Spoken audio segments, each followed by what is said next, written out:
Okay, I'm going to call the meeting to order. Our invocation this evening is by Dwight C. from the Seventh-day Adventist Church. Dwight, please.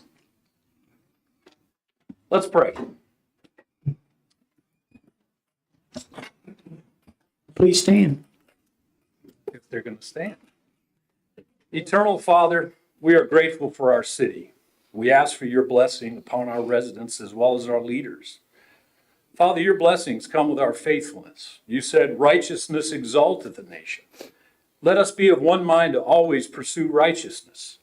Let us be of one mind without coercion or intimidation. We are all created in your image, so let us exercise our differences with courtesy and respect, but fortify our convictions with firmness and perseverance. Bring us together as a community that recognizes your sovereignty and seeks to align our will with yours. In your holy name, amen. Amen. Thank you. Kathy Collier, if you'll come up and lead us in the pledge.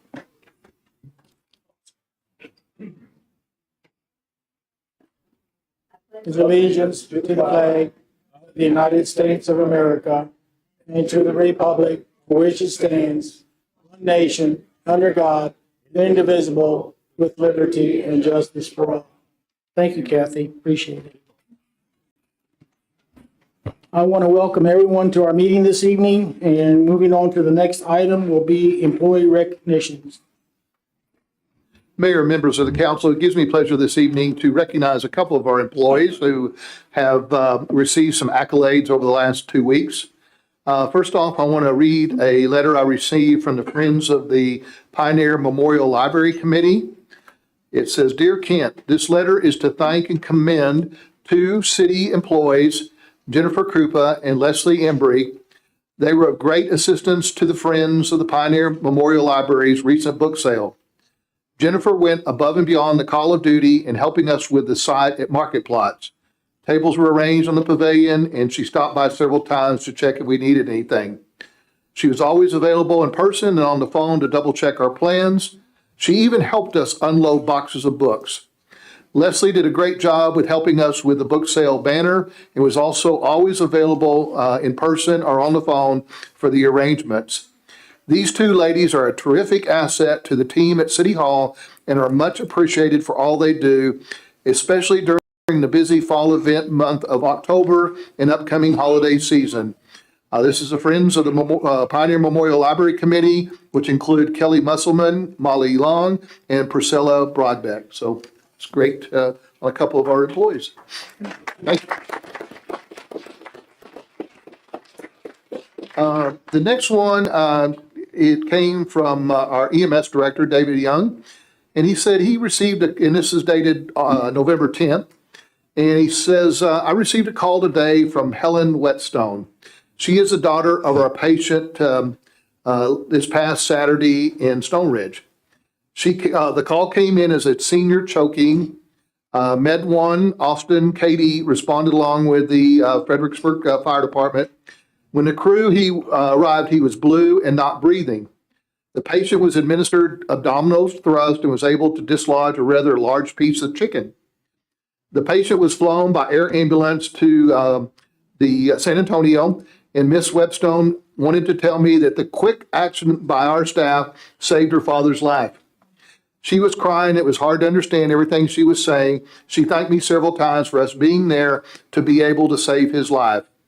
Miss Whetstone also said he wasn't going to have any deficiency from this. This is extremely strong work, guys. Sometimes we forget why we do what we do. This is the reason we do it. Thanks, David Young, EMS Director." So again, this is our EMS crew that actually saved a life in this case.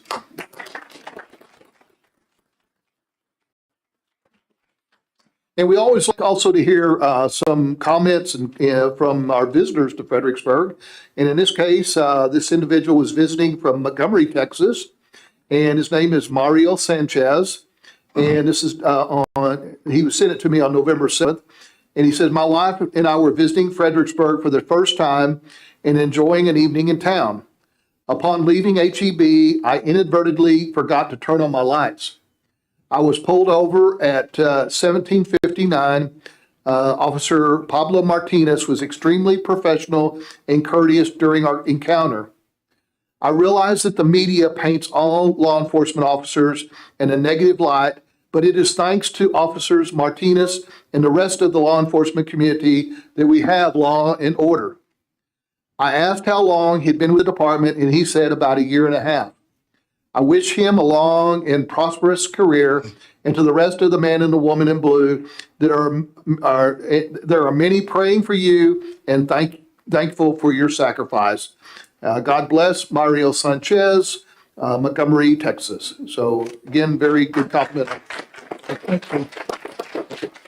Thank you very much. Those are always nice, positive comments we like to hear as council members and citizens of our community. Before we get into public comment, I do want to read a statement that I have prepared. As the mayor, one of my responsibilities is to ensure the council meetings are run in a fair and orderly manner. At previous council meetings, several were not respectful in their comments, which created a disorderly meeting. I want to make sure that this does not continue to happen. The city council has certain business that is required to conduct, and I will make sure that we conduct this business. And while we welcome public input before we make decisions, I will no longer tolerate disrespectful comments and disorder at our meetings. I have requested the city council to discuss changes to our public input policies at our next city council to help with this effort. I will continue to accept public input this evening on both agenda items and non-agenda items. However, I am making you aware that our policies for the public may change in the future. I wanted everybody to know where we're heading. With that, we'll go into public comment. You'll have 3 minutes. We do have 3 written comments that council has received. You'll have 3 minutes. You'll get down to a 1-minute warning sound. And then when your time is up, you'll hear the same sound when your time is up. Our first speaker this evening is Kathy Collier. Again, if you'll come up to the podium, give us your name and if you're a city resident. And Timothy Riley, you're on deck.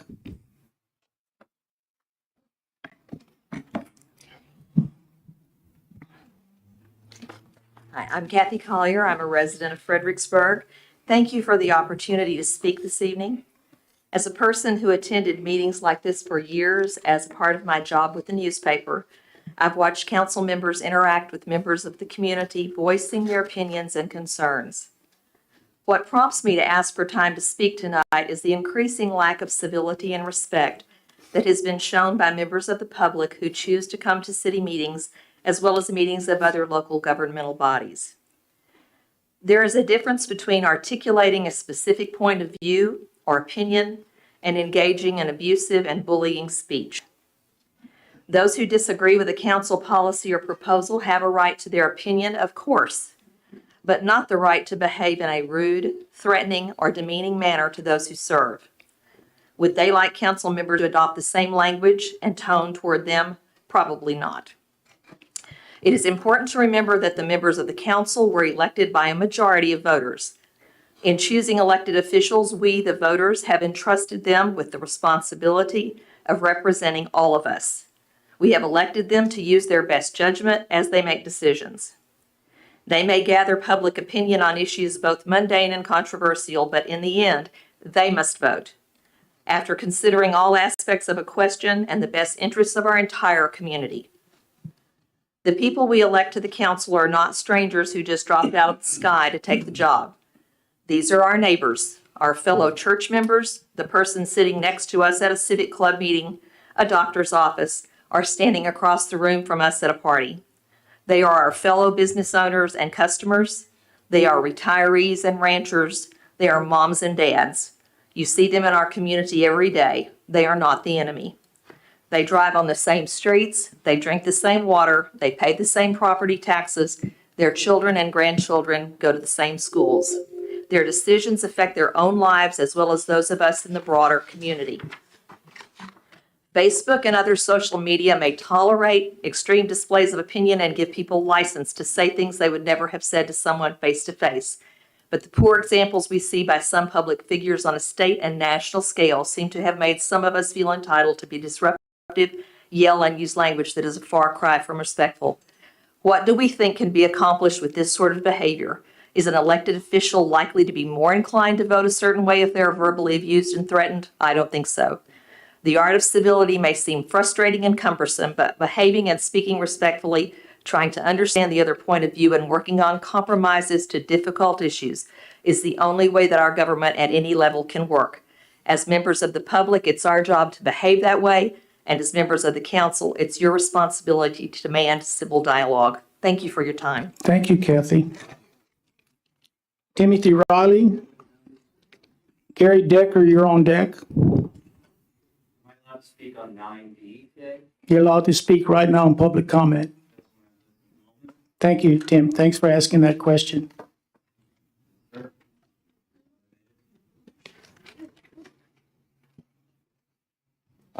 Hello, yes, I'm Timothy Riley. I live on East Schubert Street here in town. I was hoping to hear Mr. Williamson's presentation or just be a part of that at 9D, but we're talking about sidewalks and on Washington Street and Austin Street on the Austin Street Bridge. I have met with Mr. Williamson and this in the city and started a discussion on how you perhaps could allocate some money towards helping connect the sidewalk there from the Austin Street Bridge up to Main Street. I think right there on the corner of Main is our house, and the sidewalk ends right there. And so I'm just that's all I got to say as of right now. Mr. Williamson's been fantastic, so and I'm here to be a part of that. I represent some of the property owners are on that corner, and I think it would increase safety.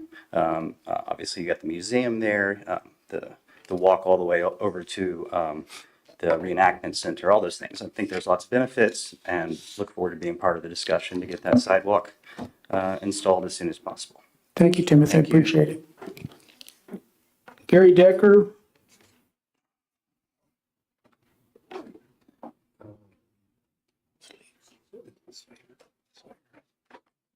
And then, it's just a second. Then there's is it Evelyn Slater? Is that correct? The handwriting's a little difficult to read. Yes, you're on deck. Thank you, Sandra. Go ahead, please. Okay, thank you, Council and Mayor, for hearing my commentary, allowing me 3 minutes. Myself and my wife have recently moved here from Hawaii, and I want to share my perspective from that state, that we consider ourselves refugees and have come to Texas for asylum. Things are getting very odd in Hawaii. For example, this gathering right here would be illegal. In Hawaii, people are not allowed to gather without wearing masks, and there are vaccine requirements coming in. And in fact, the city council and the mayor have been locked away from the public for the past 2 years. They have begun executive orders to call an emergency. And though according to the Constitution, emergencies can only last 60 days, they have continually re-upped these emergency orders to this day. So there are no public meetings. Democracy cannot happen in this way. And when people meet, they are not allowed to see face to face, where when you meet with other people, you have to have your face covered. Also, public accommodations such as grocery stores require masks, and they often have guards at the door. And now they are instituting vaccine mandates for public accommodations. For example, even Burger King requests you to show your vaccine card when you come in to order food. So this is very different than what we experience in here in Hawaii. This seems very rational and sane, what we're doing here. But I'm concerned about this COVID narrative, which imposes us to give away our power to authorities beyond the local, when the local people are really who is in charge of this government. The federal overreach is causing us to give up our sovereignty to this COVID narrative, which says that we must hide from each other, put masks on our face, and we must force vaccinations. So I applaud you for keeping this venue open. And in the same vein, I encourage you to seriously consider the ARPA funds, the American Rescue Plan Act, those funds that are available to you, to reject those because they're not free. They come with strings attached. When President Biden signed that law, he specifically said, "This is my plan to get all of America vaccinated." And behind this plan, though it looks like, it's just really wonderful money you can use in your community, it is with the specific intent to COVID-related items. And it's supporting this whole idea that COVID is so dangerous and terrifying that we have to hide and give our power to the authorities in Washington. Thank you for hearing me.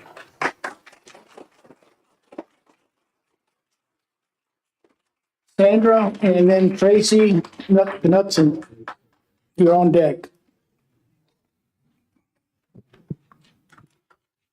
My name is Sandra Slater, and I've lived in Gillespie County for 33 years. And Mayor and council members, I respectfully direct your attention to the 6-page document that I submitted on Wednesday. It includes a timeline. It is my conclusion that the council was initially ill-advised as to the terms and conditions of the contract to accept the federal COVID funds. It is the duty of the city manager, prior to signing the contract on July 7th, to have reviewed the terms and conditions with the city attorney and subsequently advised you, the council, properly. This timeline reveals the true intent of the federal grant. It was clear that the Executive Order 13991, issued on January 25th, 2021, required mask wearing. On April 2nd, 2021, a document published by the Congressional Research Service stated the following: Applying its authority in the context of a vaccination mandate, Congress could encourage states to enact a vaccine mandate meeting certain federal requirements by imposing it as a condition of receiving certain federal funds. It would be permissible so long as Congress provided clear notice of the vaccination mandate that states must enact. Also, it would be permissible if this conditional grant of funds is not otherwise barred by the Constitution, and the amount of federal funds offered is not so coercive as to pass the point at which pressure turns into compulsion. On May 17th, 2021, the interim final rule stated a recipient shall provide for compliance with the American Rescue Plan Act, this subpart, and any interpretive guidance by other parties. I would like to know what interpretive guidance refers to. On October 8th, the White House letter from President Biden expressed his intentions for these funds. He said, on March 11th, 2021, I signed into law the American Rescue Plan, a law that will help vaccinate America. He continued saying, we are on the path to vaccinating the nation. Mayor, council members, with this information and that given by others, I hope you can clearly see that this is violating our rights, our Constitution, and your oaths of office. Thank you. Thank you. Tracy, and then Mary Lee Marshall, you're on deck, please. I'm Tracy Knutson. I live in Fredericksburg. Good evening. My comment tonight addresses the American Rescue Act money. I want to relate a story I read. The preacher could see the congregation looking past him. His mind reeled. What did I say? What's going on with these people? Then, after about 5 minutes, it happened. The vents blew the curtains right into the nearby candle, erupting into flames. It was a minor fire and made for a memorable Christmas Eve story. Dozens noticed, but each thought, I don't want to be the crazy guy jumping up on stage while pastor is speaking. Maybe somebody else will do something. Proverbs 24 says much about wisdom. I would like to read it in its entirety, but with my limited time, I will read the section that God showed me. If you do nothing in a difficult time, your strength is limited. Rescue those being taken off to death and save those stumbling towards slaughter. If you say, but we did not know about this, won't he who weighs hearts consider it? Won't he who protects your life know? Will he not repay everyone according to what they have done? We are telling you, Fredericksburg City Council, the curtains are blowing and the candle is near. Will you let the fire engulf our community, or will you listen to the ones warning you and say, not on my watch?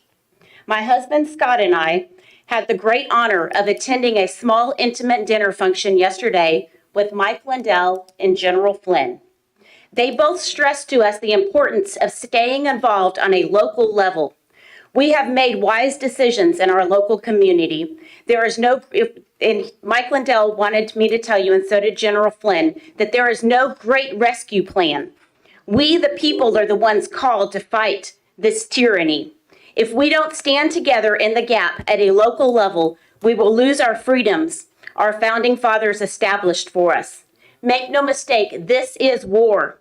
Both Mr. Lindell and General Flynn warned us the evil wants Texas bad.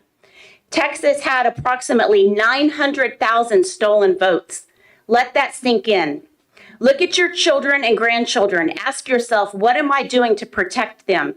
Do I entrust this current administration with their future? Can I trust this money being offered? Do I know what really is going to be the consequences of this money? Maybe someone else, don't be of the mindset that maybe someone else will do something. You ran for office to make a difference for the good of the community. We can fight this evil together with faith over fear. City Council, you're holding the fire extinguisher. We're telling you there's a fire. Turn around and extinguish it, give the money back, and tell them our God-given freedom is not for sale. Thank you. Thank you, Tracy. Mary Lee Marshall, and then Tom Marshall, you're on deck.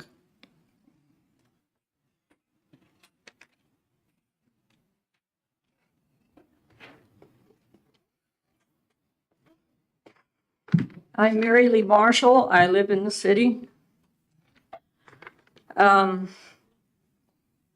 Mayor Kinney, I agree that we all need to be courteous and listen. And I thank you for letting us speak. But I think respect means more than being courteous. At the last city council meeting, our city manager made a statement about an erroneous statement that was made in the minutes of the July 19 meeting. He stated the comments made during the 19 July meeting were reviewed and the summary contained in the minutes was accurate. Perplexed at this statement, we decided to get a copy of the transcript of Tom's comments from the city secretary. The transcript was accurate. The summary in the minutes was false. Let me read the applicable parts of the transcript.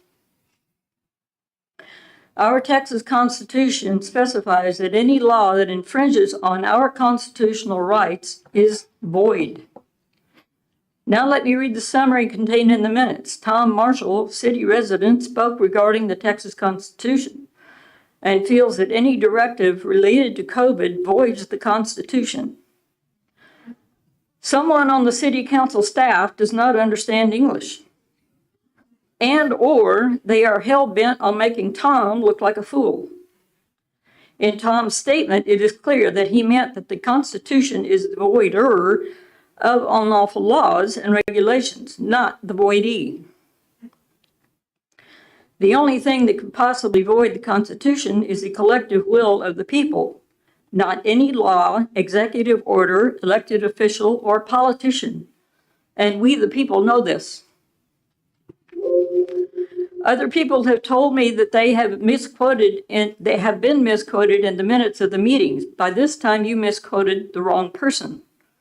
Let me restate this. This time you lied about the wrong person. For 11 years and 3 days, Tom wrote a blank check to the people of this country, payable with his life, if necessary. For those 11 years, I shared his sacrifice at his first duty station, who lived 20 miles from where the terrorists tried to assassinate the commander of all USA forces in Europe. That did not help with the stress of being pregnant, 5,000 miles from family, and living in a country where I did not speak the local language. During those 11 years, Tom stood on the east-west German border and observed what happens when there is no constitution to protect the people. Despite all that, there is no greater honor than serving to protect our Constitution. There are no words to describe it. Definition of respect: due regard for feelings, wishes, rights, or traditions of others. You show respect for others by admitting when you are wrong. You were wrong. Thank you, Mary.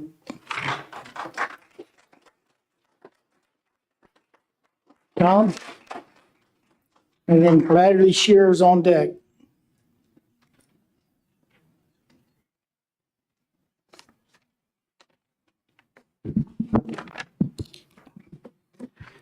My name is Tom Marshall. I'm a city resident. At the last meeting, I voiced some hope concerning the city manager's intent to correct citizens' comments. Those hopes were quickly extinguished. His comments about executive order compliance being a standard condition of government grants may have been true, but those comments showed a total disregard for citizen concerns. I was glad to hear our city attorney acknowledge those concerns. The city manager's comments about the minutes of the 19 July meeting were at least partly true. It is true my comments were reviewed, but the conclusion that the summary did not need to be changed is false. Mary Lee covered that in more detail. Mayor Keeney, you asked for respect from citizens here when someone is interrupted. Would you not agree that respect is a two-way street? I would hope you would agree that I approached the discrepancy in the 19 July minutes with respect. I hope you can also see that respect was not returned in kind. I would hope that you also agree that respect needs to be earned. But in this situation, there is a degree of implied respect due to one's employer. If you think your employer does not respect you, you should ask for a meeting to discuss that topic. If you're not satisfied with the results of that discussion, find a new job. Conversely, if you employ someone who disrespects you, that employee would be fired or at least be reprimanded. A good employer would ask for an open discussion to iron out the differences. Such a discussion would be beneficial to both parties and help to reestablish due respect in both directions. I have concerns, Mayor Keeney, that your staff is driving the bus, not you. The 19 July minutes is just one example. Another example would be the useless COVID reports that have been given on some occasions. The data presented in those reports has little benefit above that of propaganda. In response, some citizens have initiated their own reports. I guess you never took the reports as a sign as to what the people want to hear on the topic.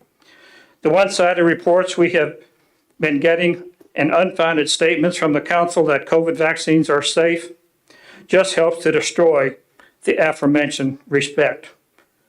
I would ask you to stop calling for respect when speakers are interrupted and just call for common courtesy. I would like to call for a public hearing on some recent controversial topics, if that is remotely possible. Thank you, Tom.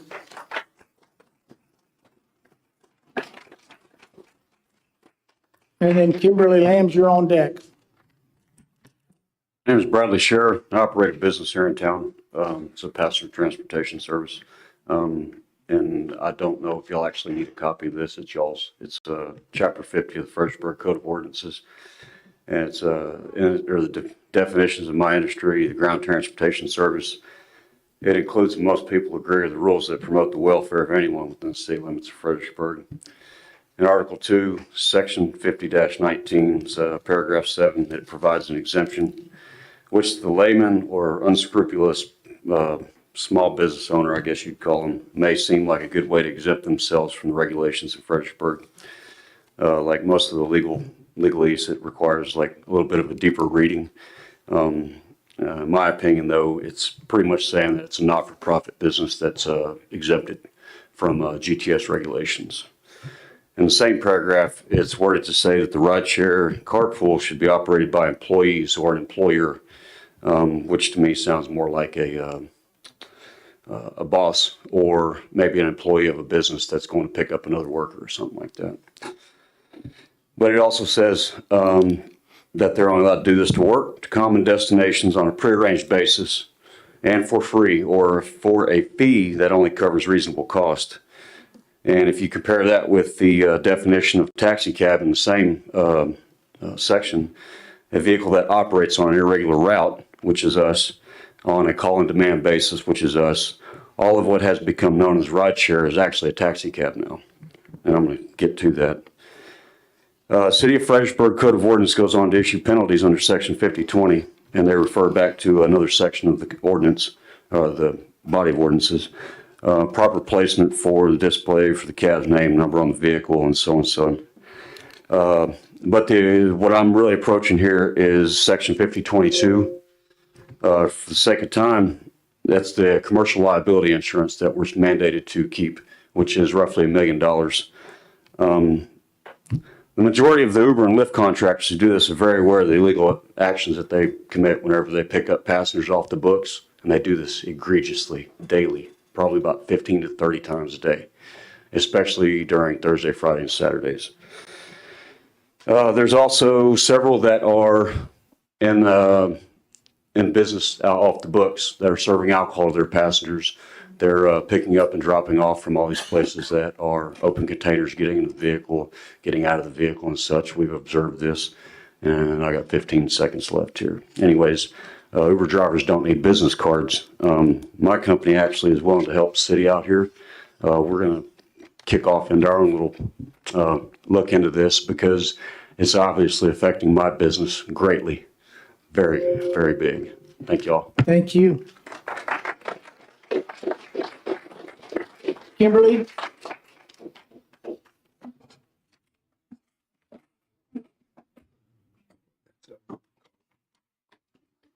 Michael Picola, you're on deck.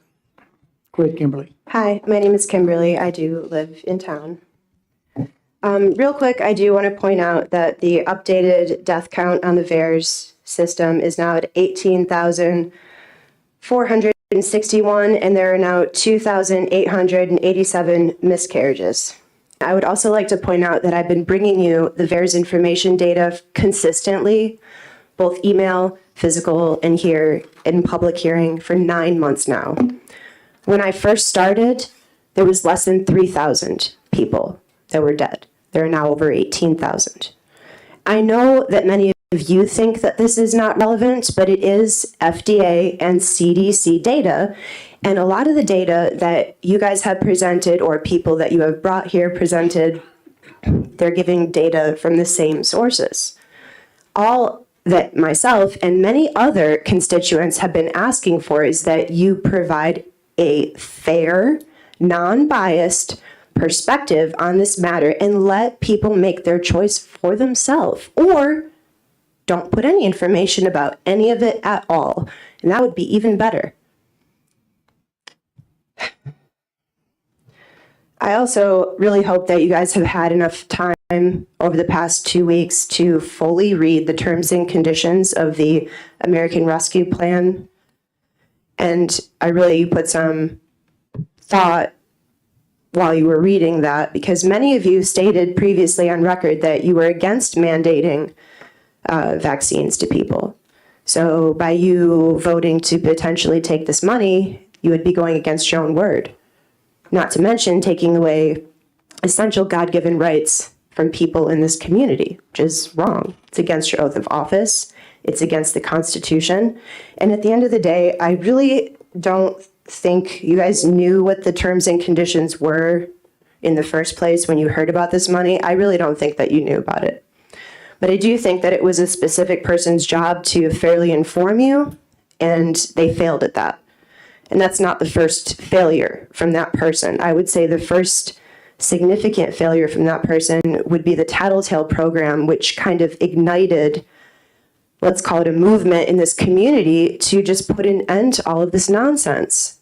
And instead of trying to actually listen to the people and what the people wanted about something as simple as that, the whole idea was to still do it, but in the darkness, and then lie to people about it and then try to cover it up. It doesn't show good character. It doesn't show good confidence, and it doesn't show, you know, the whole track of the whole last year really hasn't shown much respect from you guys to this community in regards to what I've heard many people come up here again and again and repeat. There's no action. It's never on the agenda. We feel unheard. Thank you. Thank you. Kimberly. Thank you.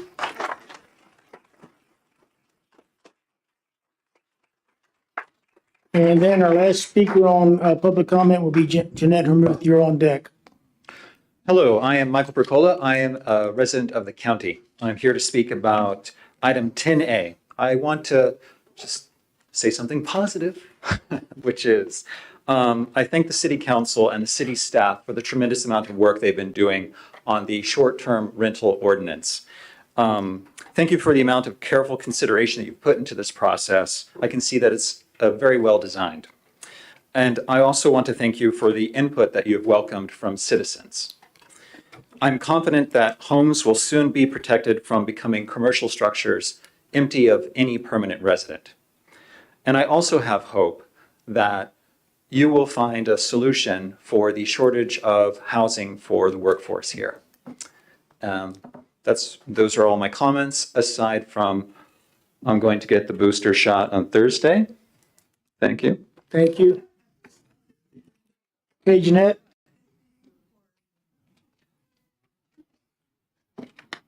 Here she comes. Thank you. Good evening, everyone. During the October 18th City Council meeting, I presented documents regarding the American Rescue Plan funds from our city of Fredericksburg, which I obtained through an open records request, if you remember that. These included all the information, guidance, along with the terms, conditions, and stipulations to which the recipient must comply in order to receive the funds. Among these stipulations laid out in these documents is the requirement that acceptance of these funds would basically include mandatory compliance to vaccine mandates. That is because, as explicitly stated in the terms and conditions document issued by the Department of Treasury, who administers these funds, award recipients must comply to Biden's executive orders. As it says, recipients agree to comply with all applicable federal statutes, regulations, and executive orders, and the recipient shall provide for such compliance by other parties in agreements it enters into with other parties. This is something that we brought up. I knew that we never knew about this until recently. I've been trying to get a hold of the terms and conditions for a long time. They haven't been available. I brought it to your attention, and I just want to say that my aim is simply to bring awareness to the troubling consequences and far-reaching implications of this contractual agreement would bear upon our city and its people. I have offered this so that you may do your due diligence, resolve the constitutional conflicts and violation against the people's rights that entanglement with these federal funds would cause. As public servants entrusted with upholding the United States Constitution, the Texas Constitutions, and protecting the people's rights as enshrined in the Constitutions and sworn upon your oath of office, does our council realize that acceptance of these COVID relief funds is a betrayal of the very responsibilities of the office you vowed to execute? Where in your oath or the duties of your office were you given the authority to deprive the liberty, interest, and inalienable rights of the people you represent by signing a contract that would take these very freedoms away? Having not heard a reply from the council, but rather seeing the public advertisements for local nonprofits to now receive the funds, I returned November 1st with a notice that I served to the council, personally delivered, and it was accompanied by around 150 notices by all the people. Another batch of notices were delivered to City Hall, and Mayor Keeney signed off on them. And we send this in peace, that the council may take due care regarding the violations to the mandatory provisions of the U.S. Constitution, the Texas State Constitution, and your oath of office. I have served this as one of the people as seen the United States Constitution, and I ask that you rectify this. We're coming to you peacefully, laying it out. And again, I agree with there's a problem with communication and not getting proper information from your staff. Thank you, Jeanette.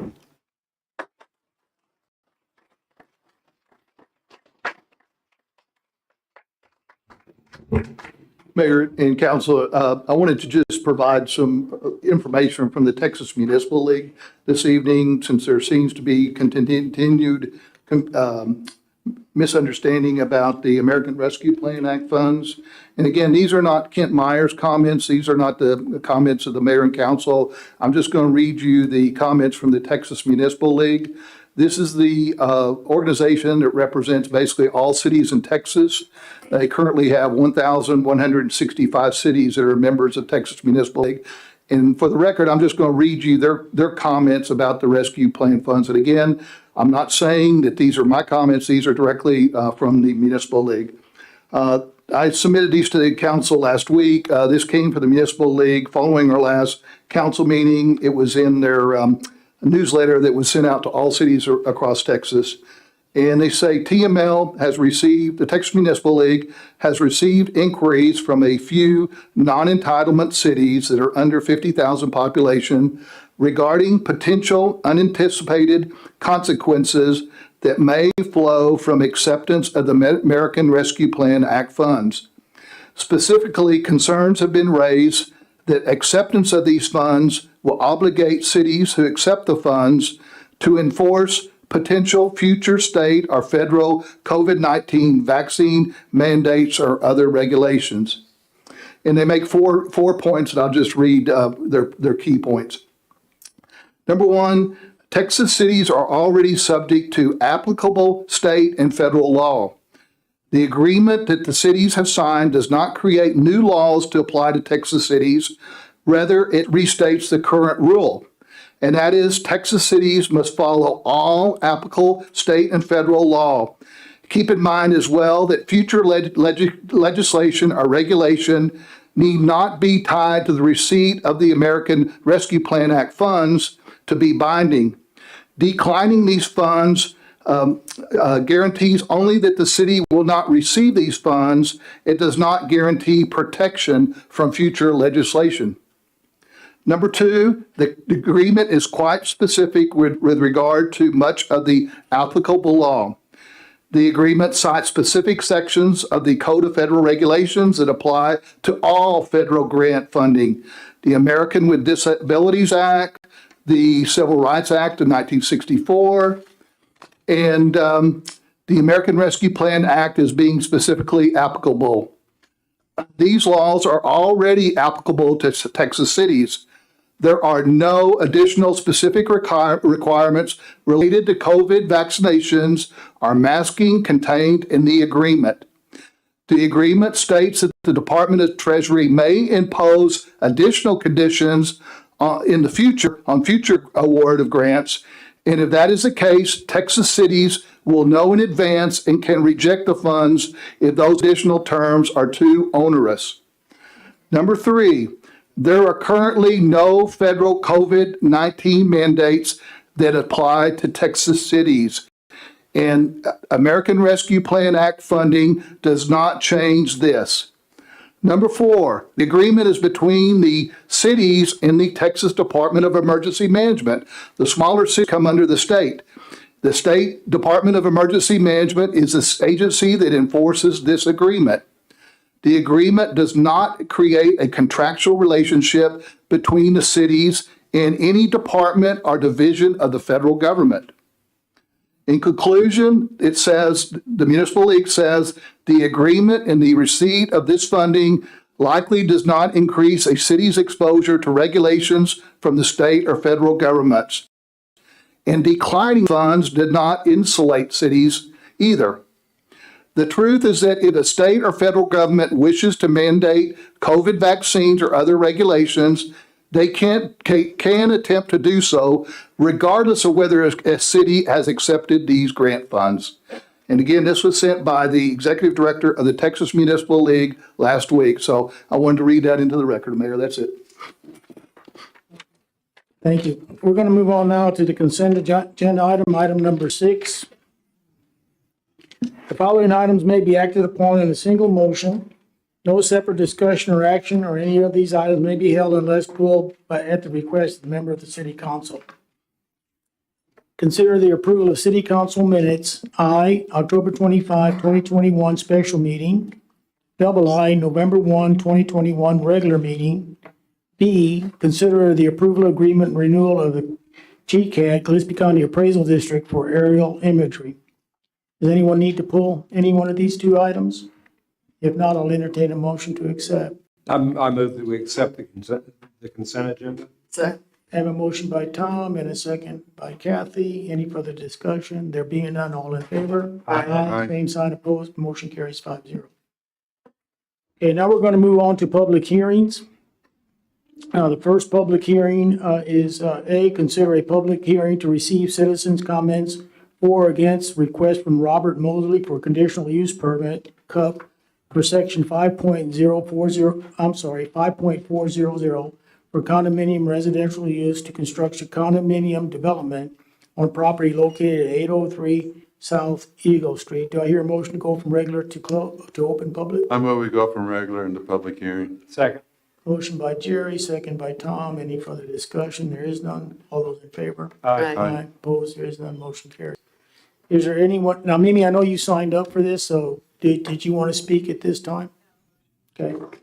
Is there anyone here in the public that would like to have a say for or against this project?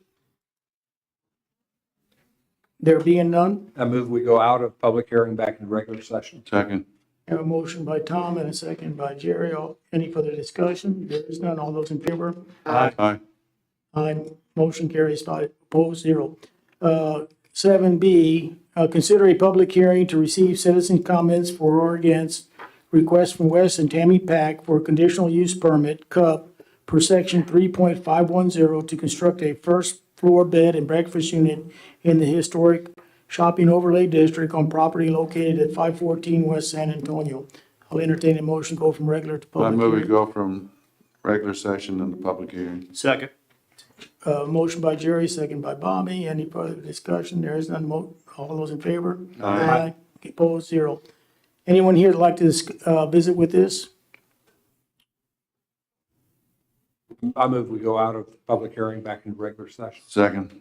I have a motion by Tom and a second by Jerry to go from open public hearing back to regular. All those in favor? Aye. Opposed, there is none. Motion carries. 7C, consider a public hearing to receive citizens' comment for or against a request for Carolyn Elbrock to consider request voluntary annexation of zoning single-family residential R1 for approximately 10.839 acres out of the remaining portion of a 251-acre tract described in volume 63, page 366, deed of records, Gillespie County, Texas, also being situated in the William H. Anderson Survey number 197, abstract number 2, Gillespie County, Texas, located at the south end of Stone Ledge Drive, east of Stone Ridge Subdivision. Do I hear a motion to go I from move we regular? go out of regular session into public hearing. Second.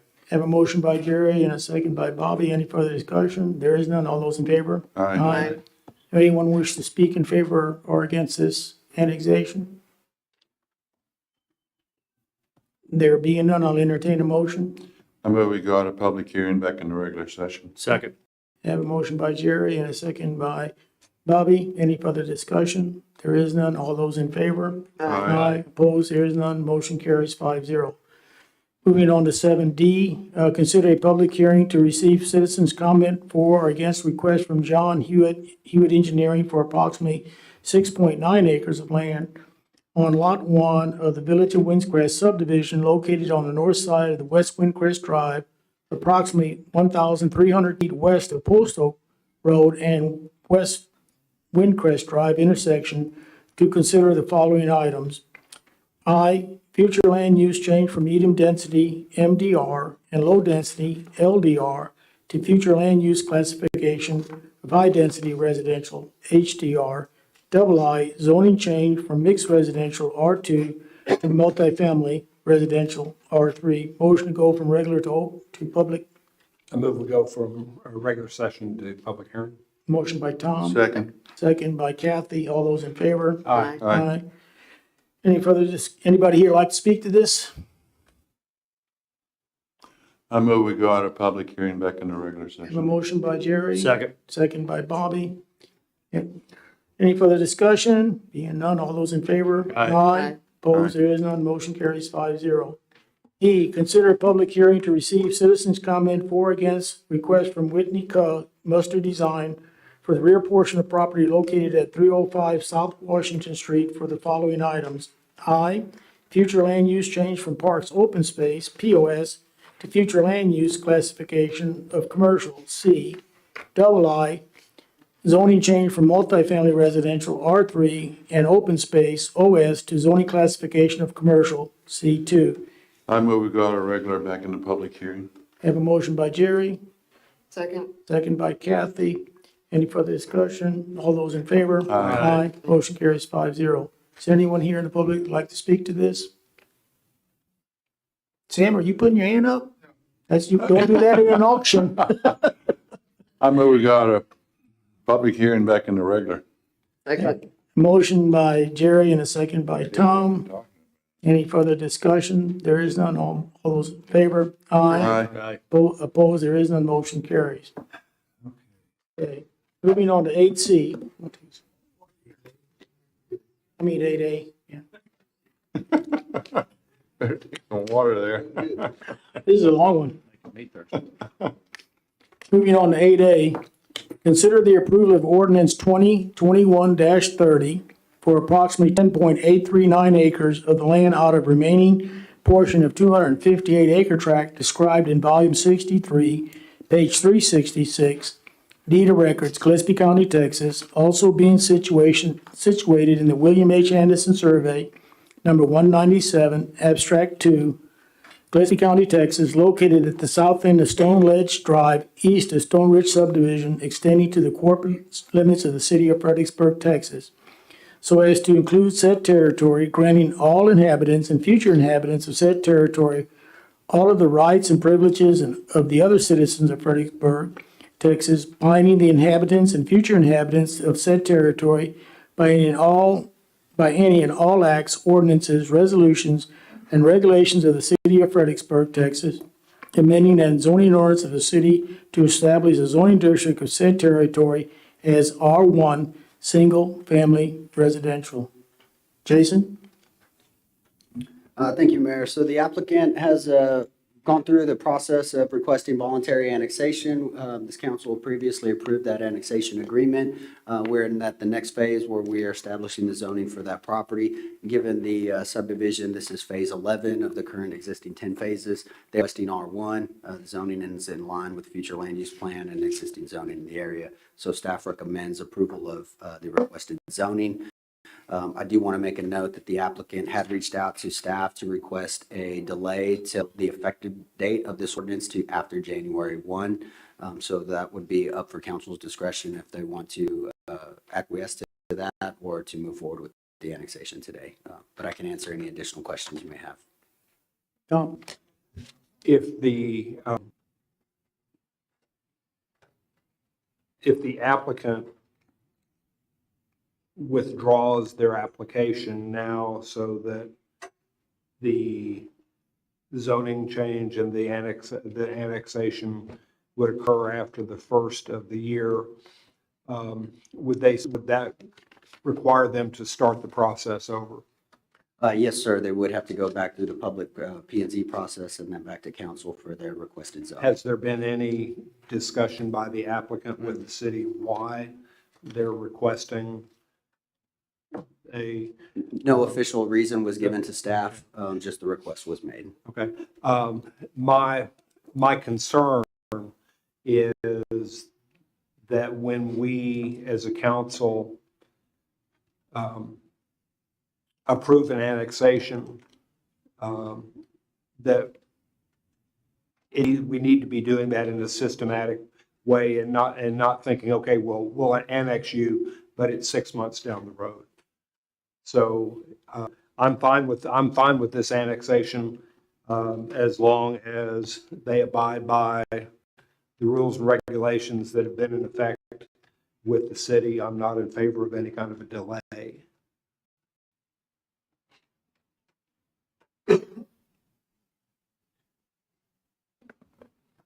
I'm going to recuse myself because we're the real estate company that represents the developer. Jason, was this a voluntary annexation? This is a voluntary annexation. Yes, And sir. they want to delay until after January 1st? Yes, sir. I don't have a problem with it. I don't either. Mayor, if you're going to recuse, you need to step away from the dais and go to the public seating.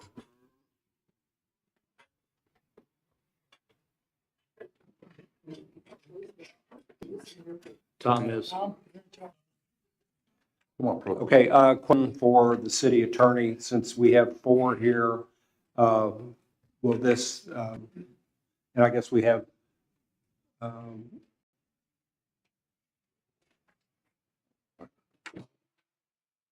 what's it take, is it still take 3 votes to pass?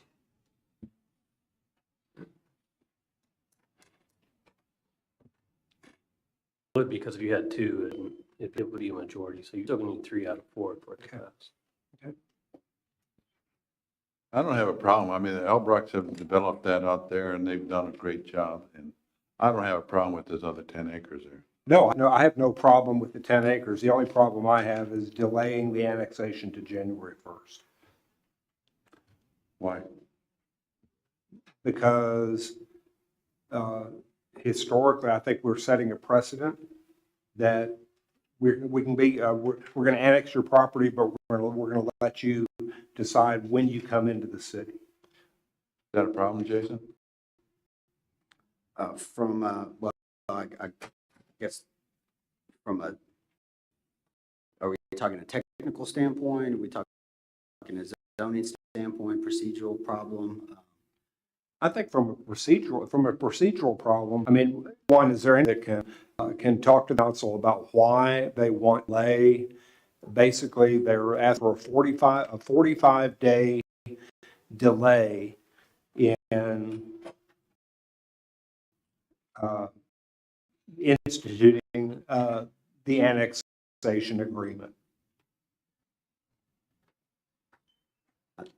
Tom, as I stated, this is a voluntary Correct. annexation. So if the reason to delay the annexation, I have no problem with it. So They came to us and asked to be annexed.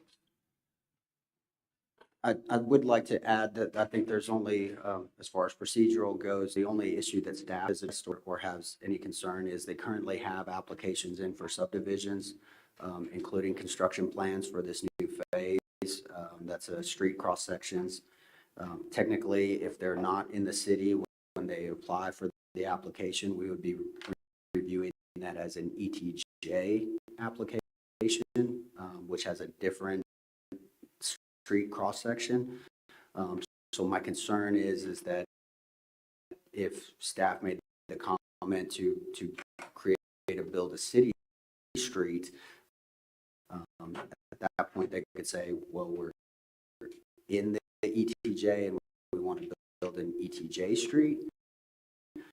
I don't know that they would do that. I mean, obviously they've signed an annexation agreement. They've built that product, but that would be the only, I think, technical issue that I could see from arising from the delay. So you're reviewing that right now? Yes, they've submitted their, we're waiting on some documents to go with that construction plan, but we are looking at the plat and all of that. So I know they're still the full construction set, but as when we have that, if we say it's to be built to city street standard, I'm not saying to do that, but it is a possibility. I was fine. It's not if there's the deal they're asking for. Not that I'm aware of, since this is a voluntary annexation. The city has pretty wide latitude to agree to any kind of annexation now or in the future as part of an annexation agreement. So I don't think the agreement, I don't recall if it's specified. Usually there's kind of a narrow window of time when they have to make their application. It has to kind of move through this process, but I'm not aware of anything that would prohibit the council from approving the ordinance with an effective date of something in the future, as has been requested. And I think from a regulatory standpoint that, say was some pushback, I'm speaking hypotheticals here, and they want to build to a city street standard. Ultimately, they still need utilities to service those lots. So if we wanted to build county road standard and approved, and they came in for annexation, we could deny it at that point with these streets. There is a mechanism for control of the development. At this point, you can cancel whether they want to. Well, if we allow the delay, can you meet with them and explain that this will need to come back into, will need to be annexed into the city with city streets and city requirements, and therefore they'd have to pull their permit or their request for review until the annexation agreement has been. We'll work with them on that. I don't know that I would have them pull their permit as long as they were willing to build to the city standard. We'd keep that project moving forward. Okay. Then why are we waiting? They want to pay city taxes. Huh? Probably they don't want to pay city taxes. I don't know. I'm guessing. Well, it's just 45 days. I mean, well, maybe that is. It's minor. 300? Late annexation, so the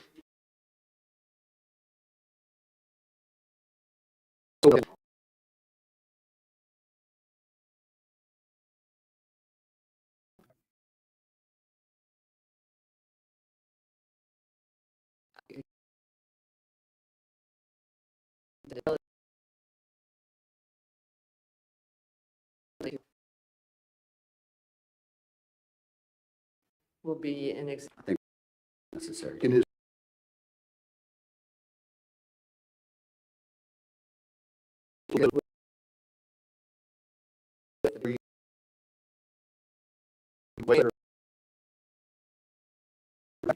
Okay. Jason, are you this that this is going to interfere with annexation, with this annexation, with any of the all the things that they have to do, that anybody has to do for an annexation? For the annexation process, yes, I don't think there'll be an issue as far as the effective date. And working with them, I'm fairly new. I've had limited conversation with their firm, but they have given us every information that we've requested. They've never seemed to push back on any staff comments, so I feel fairly confident that they will build to the city street standards. I mean, they have a product out there that they're going to move forward and keep consistent, so I don't see any issue, but that there is an opportunity. Okay.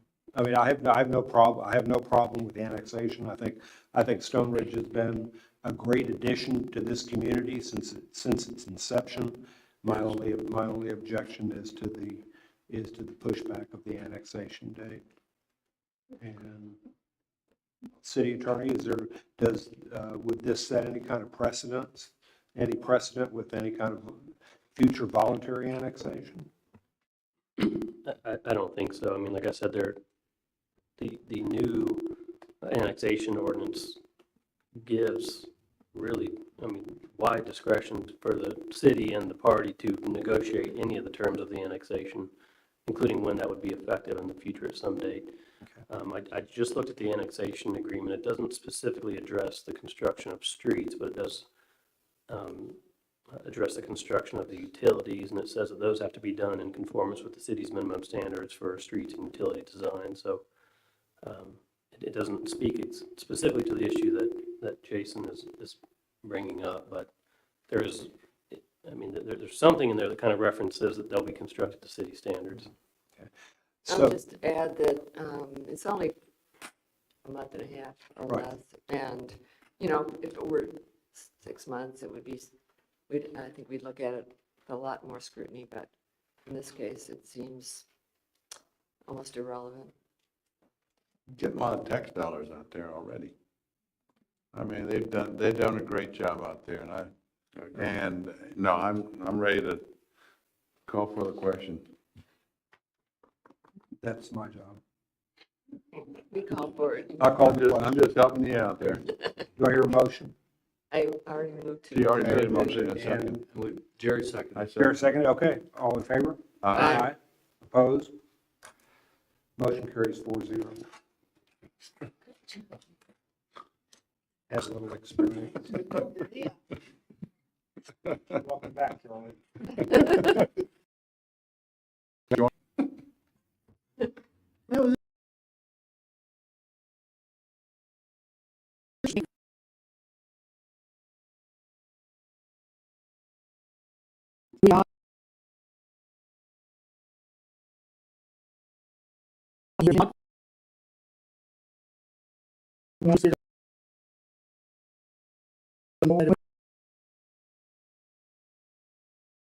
Press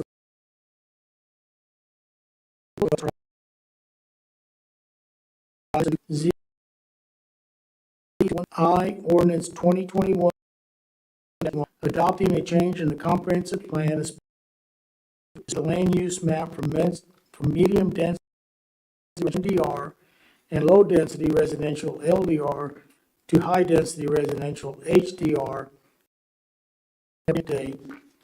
II ordinance 2021-32, amending the zoning ordinance and changing the zoning district from mixed residential R2 to multifamily residential R3 and providing an effective date. Jason, you're up again. Yes, sir. So the couple of requests that are here for you tonight, the first is the land use change and the second is the zoning change. These are done to allow the construction of a multifamily apartment complex, approximately 96 units. I can put on a site plan of the proposed development. The site plan was approved at P&Z. Just to give you a little context of the zoning change. So you can see this is kind of a flag-shaped lot with its main access coming off of Windcrest Drive. And then the secondary, do I need to adjust my screen for you there, IT? There's also this flag portion area here. There's no access off of that point, and this will basically be detention and open space. So when we're talking the request of zoning change, it was requested for obviously the additional height and density that's allowed. The 3 stories will actually only be this center portion of the building. The 2 buildings at the front will be 2-story townhouses, and then they'll be flanked on either side by 2-story townhouses. So we are talking a limited area of 3-story. Staff recommended approval of both requests, and P&Z also recommended approval of the requests.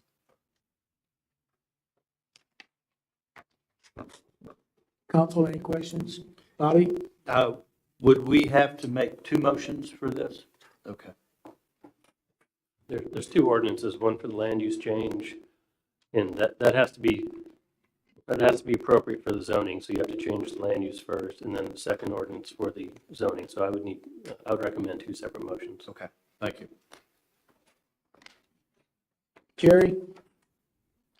No, it's kind of, I mean, all that area is developing out there. I mean, it's going, so no, I don't have a problem or a question. Kathy? I don't have any problems either, thanks. Tom? No questions. I have none either, so we'll take a motion on the 8BI. So moved. You want to make a Second. motion? For Do what? what? Want to make a motion? I did. Oh, was it? So moved. Except for what? There's two motions. And I, He called for, he said, would you care to hear a motion for BI? And I said, so moved. Yes, I will Second. make a motion. Thank you, Bobby. I think we got it. 8BI to be approved as presented. Thank you.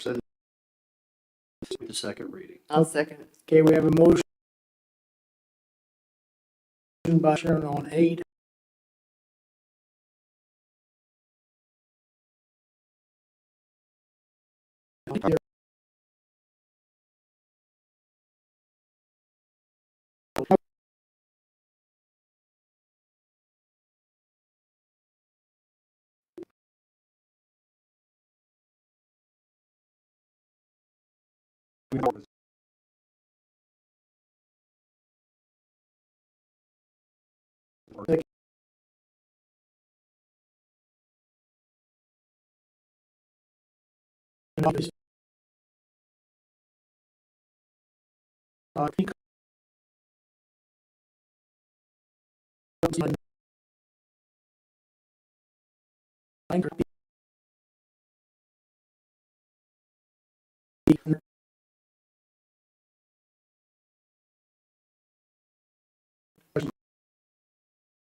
Open space day.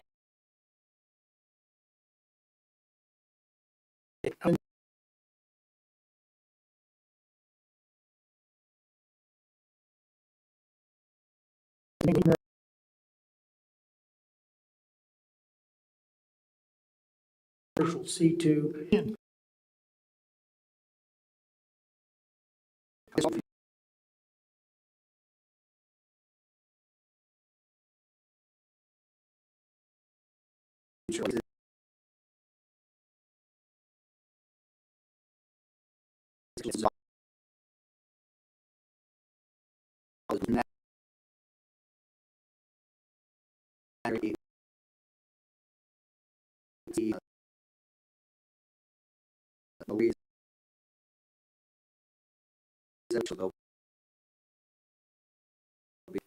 They can, because of that, they wanted all under the C2 zoning a little bit, and then that leads to improvement can be done.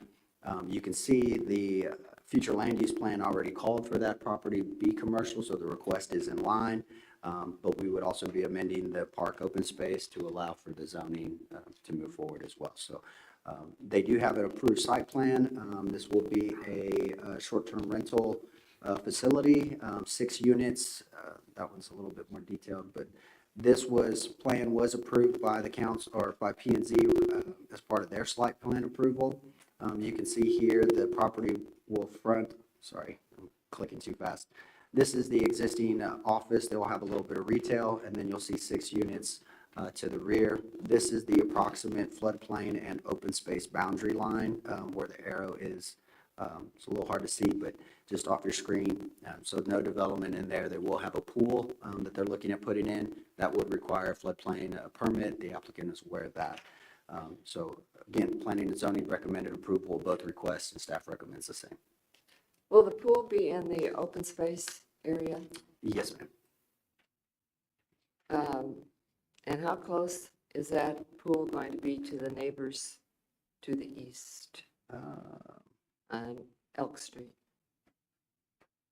Not that close. Across the creek. Yeah, Across the creek. it's approximately, let me see here.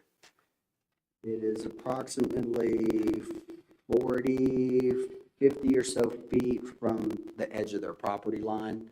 And then the other property goes across that creek, so it's considerable distance away. Let me pull up the other. Well, I used to live in one of those houses, and you could certainly hear the music from Fredericksburg Inn and Suites in the evening. Those little valleys, yeah, I mean, sound can echo there, but, given that location, I would say 150 feet, I mean, most likely 150, maybe 175 away from pool to structure. Have you given any notice to the residents there? Everybody within 200 feet adjacent to the zoning request received. Sorry, what did you say? I couldn't understand. Every property owner within 200 feet of this request did receive a notification. Did those people who live on Elk receive a Yes. notification? Yes. Yeah, their property line actually butts up immediately. Right. So the distance may be 150 to the building and structure, but they all received, and we Right. did not receive any protest letters. So I have a question on, if you go back to the map of the complex.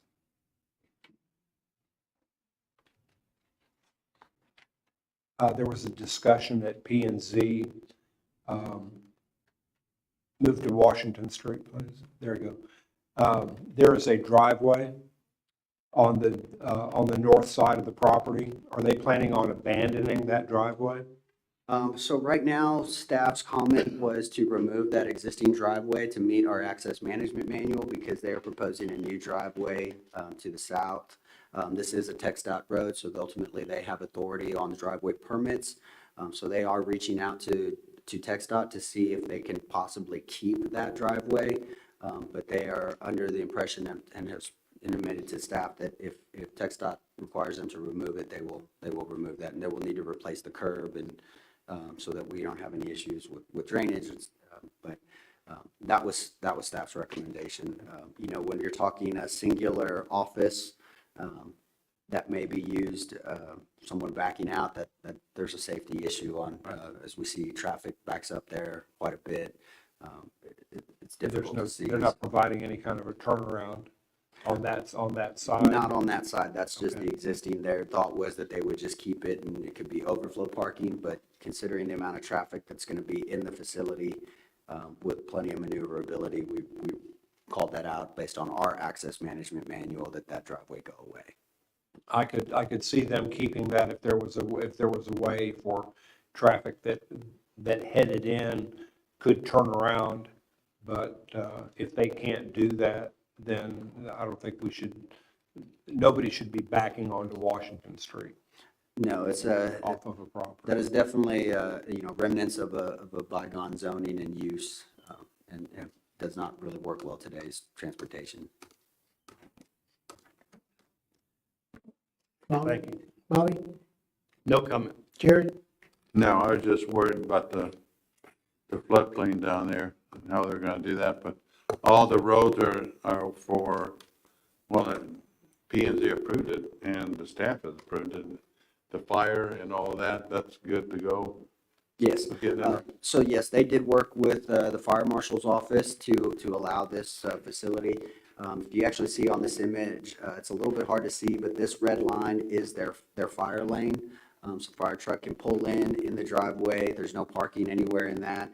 And they provided an actual hammerhead, so if they had to come in, they could back up, turn around, and get off on the sites. Okay. Yeah, does this have a second reading or not? Yes, it does. Yes. Do we need to waive it then? You would need to waive the second Okay. reading.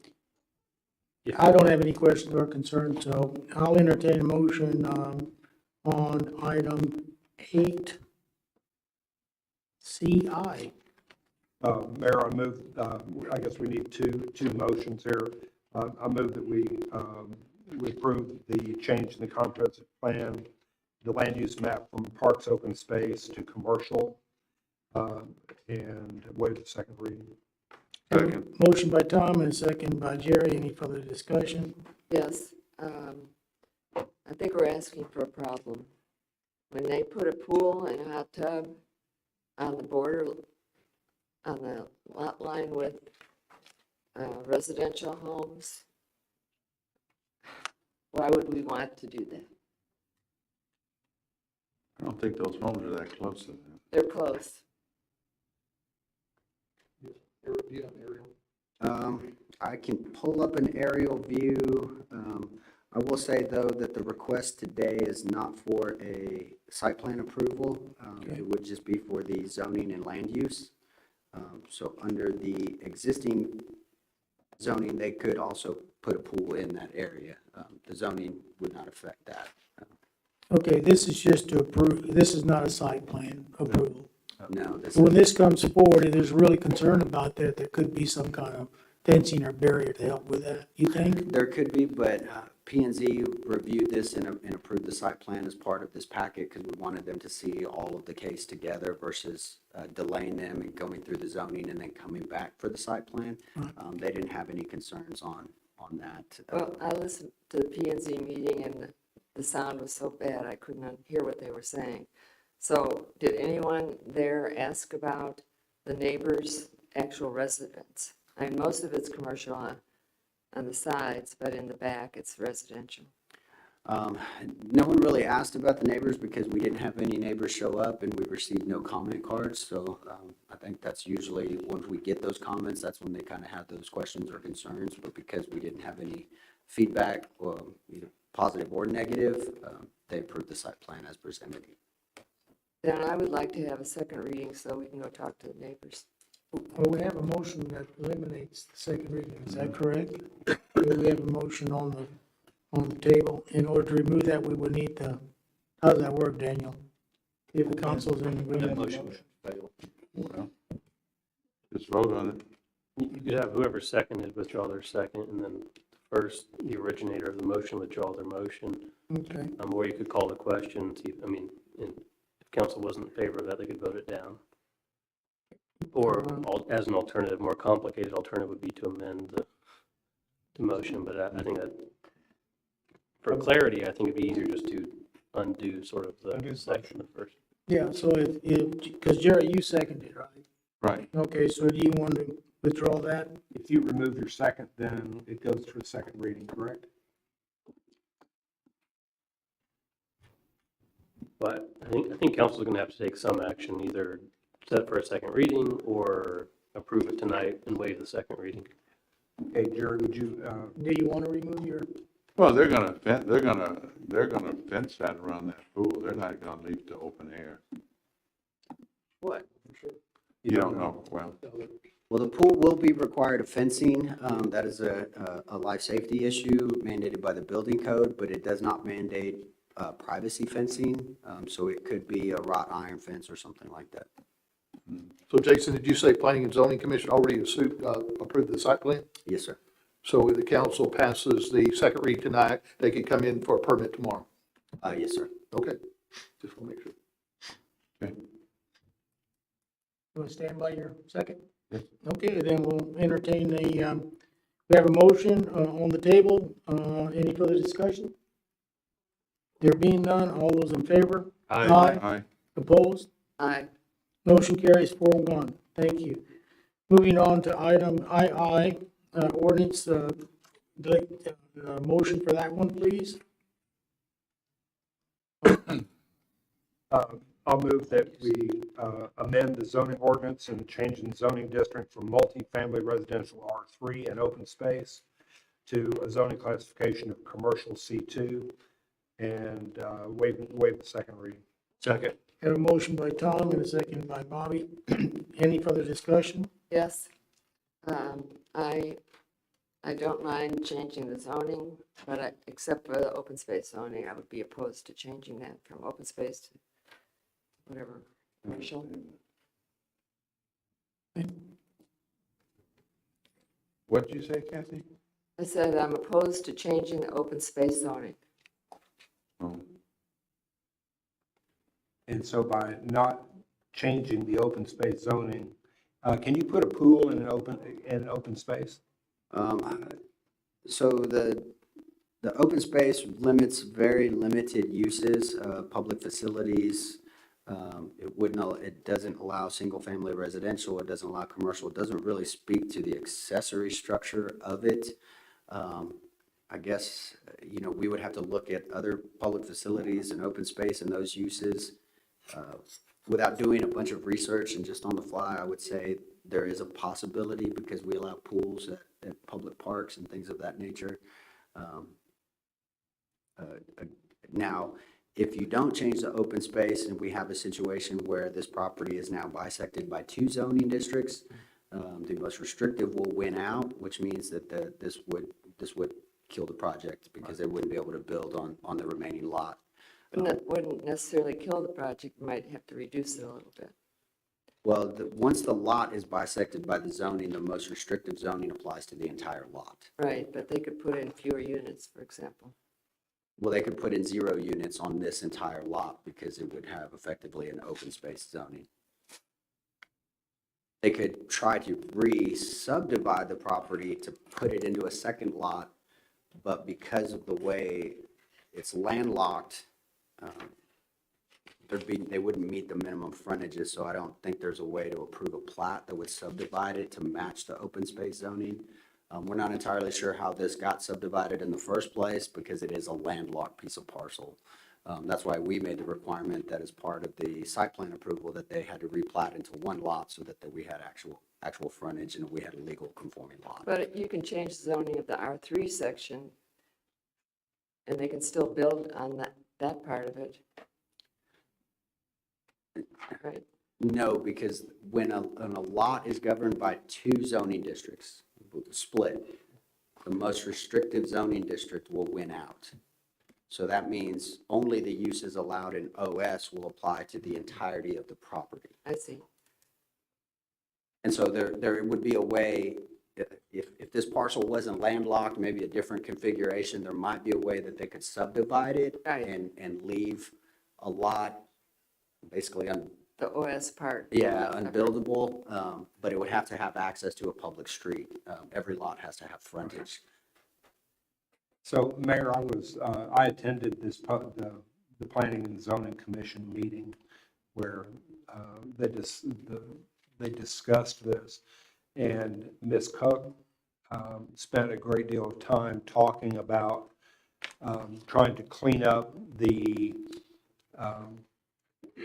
zoning because the piece of property had commercial zoning on the front and residential zoning in the back, and to meet the needs of the project, they felt that it was best to try to clean up the zoning and have 1 zoning on the entire property, and that was the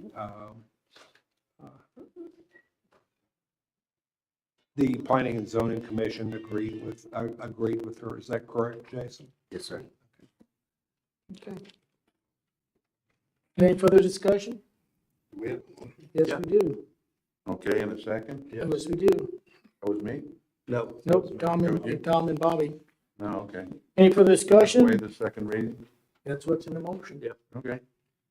As I understand it anyway. Call for the question. All those in favor? Aye. Opposed? Aye. Motion carries 4-1. Thank you. Moving on to 8D, consider the approval of Resolution 2021-18R, instituting an annexation proceedings for approximately 82.36 acres of land, generally located on the east and west sides of Post Oak Road, extending northward from West Libel Road to 2,800 feet north of South Bowie Street in Gillespie County. Jason? Yes, Mayor, Council. So we've had our 2 public hearings that we held for to let citizens have an opportunity to speak. There were several individuals that were against the annexation structure. Those 2 were identified, parcel number 16 on the map and parcel number 24, Ms. King and Ms. Hudson. I did have a conversation with both of those. I spoke with Ms. King as early as or as late as 4:30 this afternoon. She technically was not offered a non-annexation agreement like everyone else in the property in the area, or those in the area that had ag exemptions.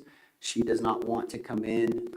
From a staff perspective, I wasn't here when this originally was started, but it's my understanding her property was brought in to kind of just clean up the boundaries and make sure that everything, kind of kept to that 1,000 feet.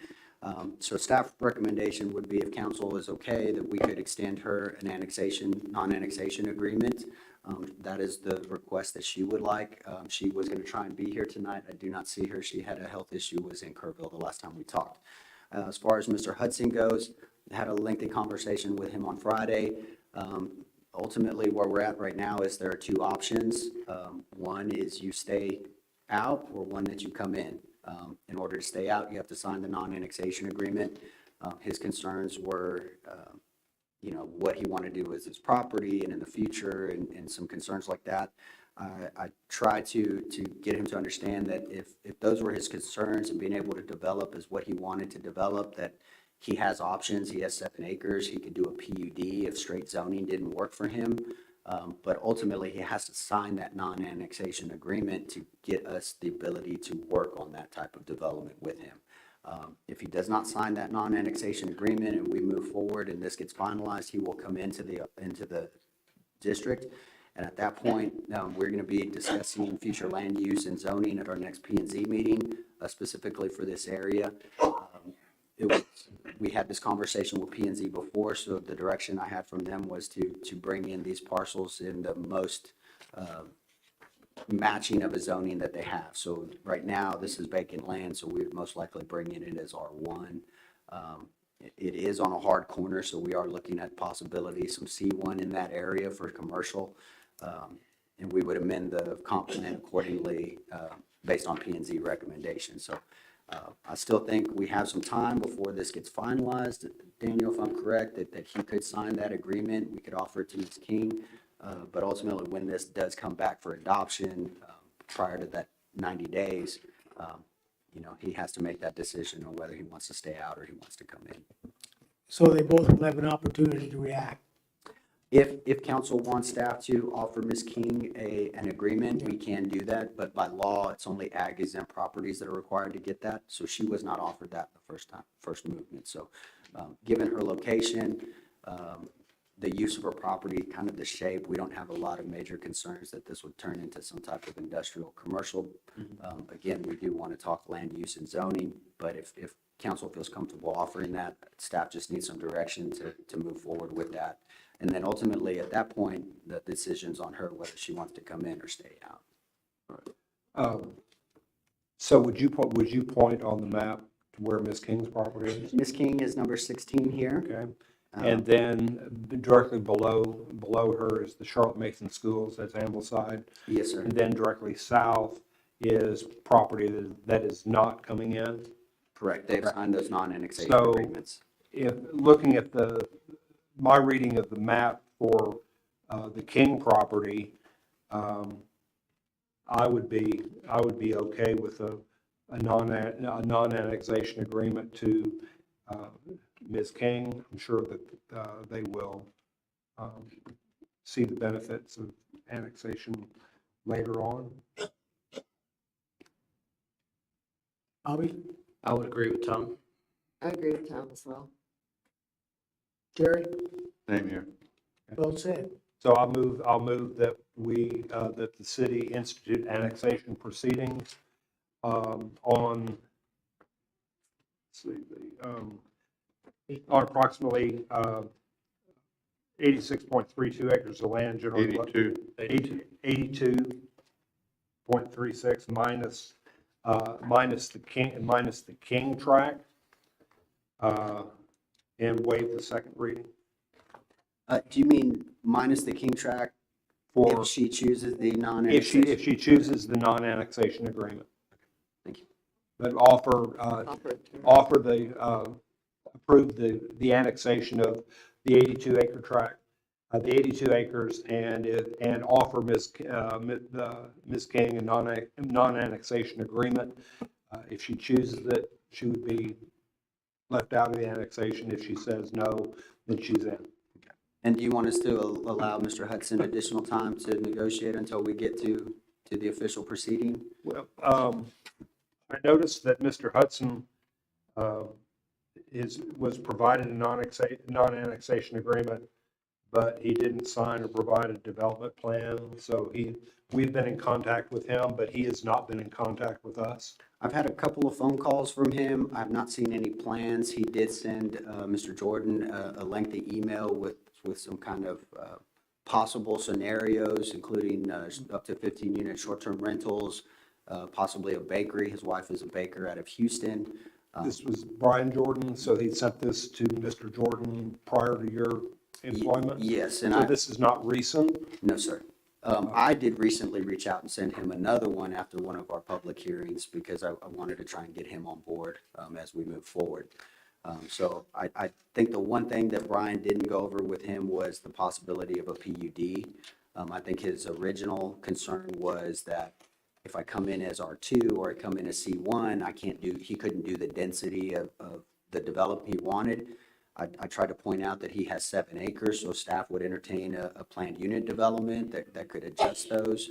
So he has some options.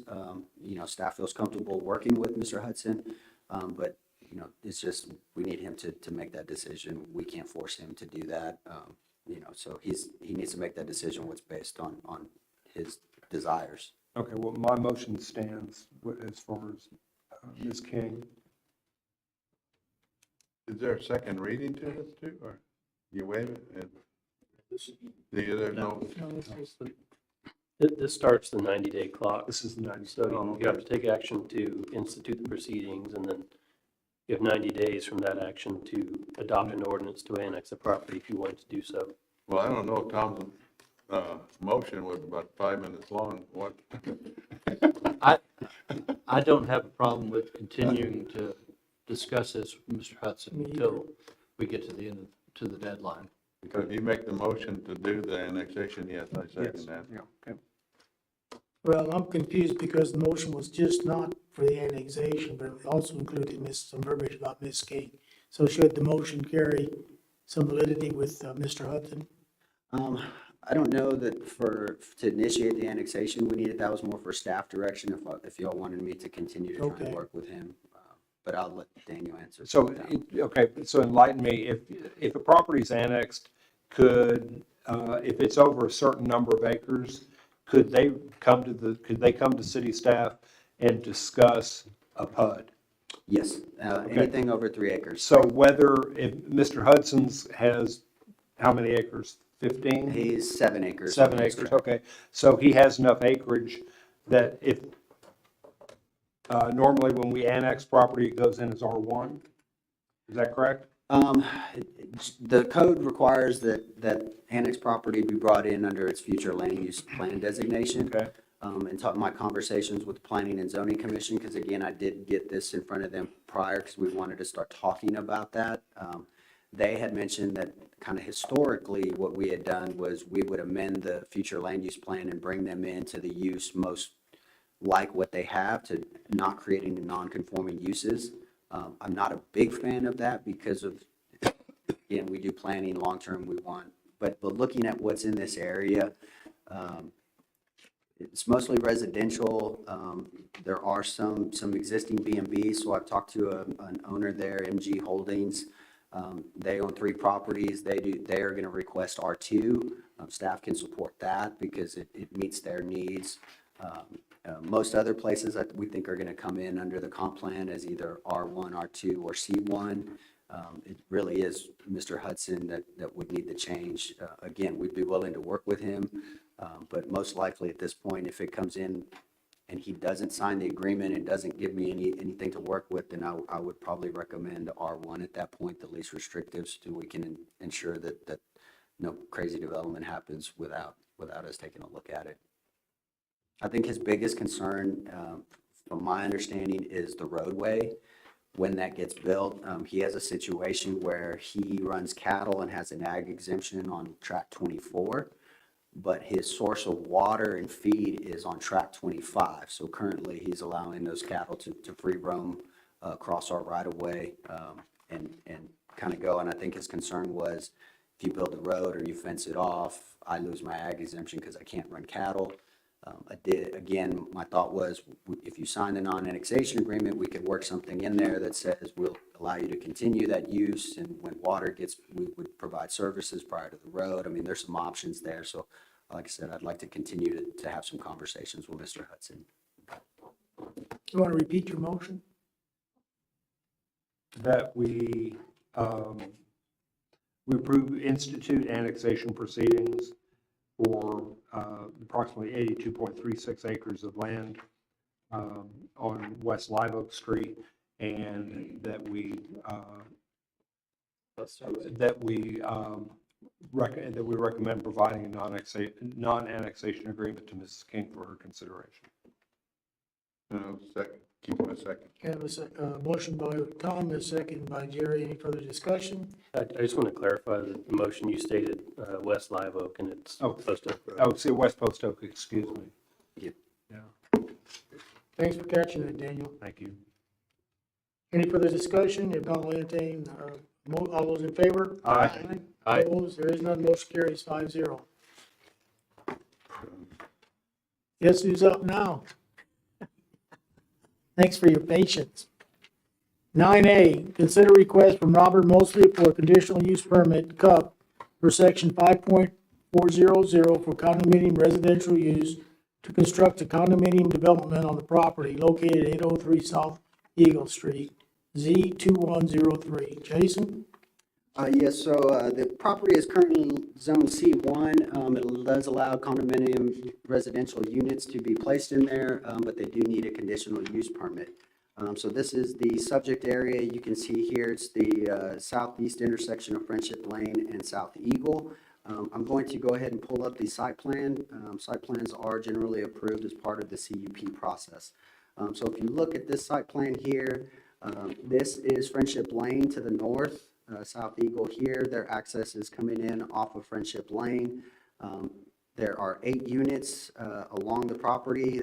Single family attached is what we would call those, because condominium regimes are generally, the state looks at those as a single family product, even though there's multiple residences on one dwelling unit.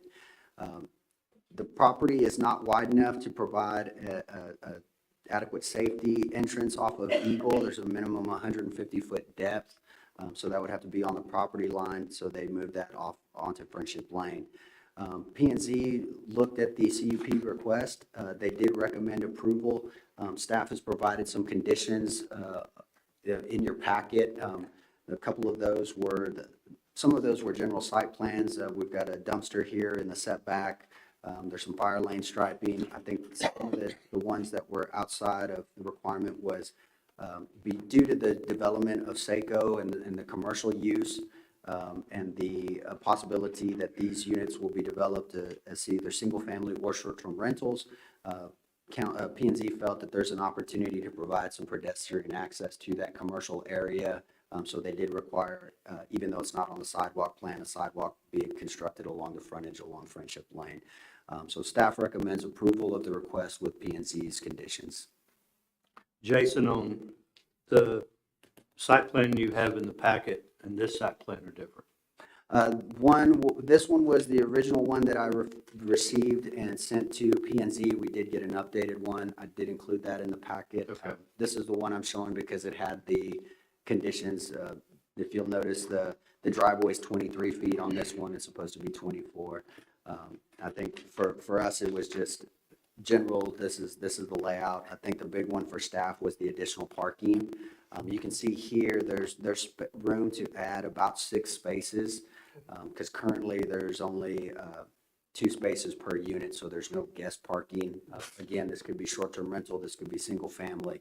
Right. We felt there needed to be some overflow parking, so that's why, again, we'll recommend approval based on the conditions that P&Z laid out, and those will rectify the site plan discrepancies that you see. Kathy, any questions? I have no problem with this. Tom? No question.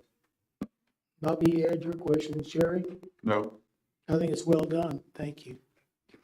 With that being said, I'll entertain a motion. Make a motion to approve as presented with the conditions listed by P&Z. Second. Have a motion by Bobby and a second by Kathy. Any further discussion? There is none. All those in favor? Aye. Opposed? There is none. Motion carries 5-0. Thank you. Welcome to the neighborhood. No. If you want one.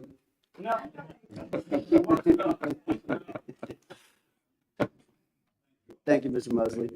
9B, consider the request from Wes and Tammy Pack for conditional use permit, CUP per section 3.510, to construct a first floor bed and breakfast in the historic shopping overlay district on property located at 514 West San Antonio Street, C2121. Jason? Yes, sir. If you're having a feeling of deja vu, that is because you have recently seen this request. If you recall, this came back to you about a month ago, maybe two, and ultimately was recommended for denial based on some concerns about the parking. So working with the owner and their applicant, architect, they have redid the site plan. Let me orientate this to the way it shows on the map, so you guys can see a little bit better what was done. If you recall, P&Z initially recommended approval. They had some requirements that the additional units be limited to 2 occupants instead of possibly 4. They originally had turned the units to provide a little bit more protection from the adjacent landowners for the hot tubs. But ultimately, I believe there were 5 spaces at the original. So that was 1 space for the 3 units, 1, 2, 3, and then 2 spaces for the 2 units. This existing home is actually 2 separate rental units. So what the applicant did was they were able to reconfigure the driveway that allowed for fire access into here up to this point, this green line. Then at that point, they can back out, and then they have their hose laid to cover to reach all 4 sides of the building. And so what they did was they provided now 8 parking spaces for those units, so 7 and then 1 handicap space. So this would meet exceed the current code that's required, and staff recommends approval with Planning and Zoning Commission conditions. Bobby, questions, concerns? Tom? I was at the Planning and Zoning Commission with all kinds of discussion about fences and the configuration of hot tubs, and I commend SKT for the work that they've done in addressing all of the issues that Planning and Zoning brought up. I think it's a very well thought out plan. It's much better than the first one. I think it's great minds. So I think this is great, and we can hopefully move forward. Kathy? I have no problems. Jerry? Not me. Yeah, I'm gonna ditto Tom's compliments. You know, there's always a solution to the problem, and I appreciate all the hard work that you did, Mr. Staley, and Wes and Tammy. I know we're gonna do an excellent job on their restoration and what they do over there. Thank you very much. With that being said, I'll entertain a motion. I move that we approve the cut for the first floor bed and breakfast unit in the historic shopping district overlay located at 514 West San Antonio Street with conditions specified by the Planning and Zoning Commission. Second. Have a motion by Tom and a second by Jerry. Any further discussion? There being none, all those in favor? Aye. Aye. Motion carries 5-0. Moving on to 9C, receive and consider a presentation by Kimberly Horn and Associates Incorporated for a short-term transportation improvement projects. Hey, do you want to take a break now, or you want to keep going? Tommy? He said he wasn't gonna be long. Who left? I'm gonna keep it to 10 minutes or less, so. You're going over every page in this, right? No. I'll pull him off if we get to that point. Please. Wait, I apologize. Does anyone need to take a break on staff or council? I don't. There being no comment, we'll move forward. So just a quick introduction. As you're probably aware, HDR has been hard at work on the design of the short-term projects identified in the traffic impact study.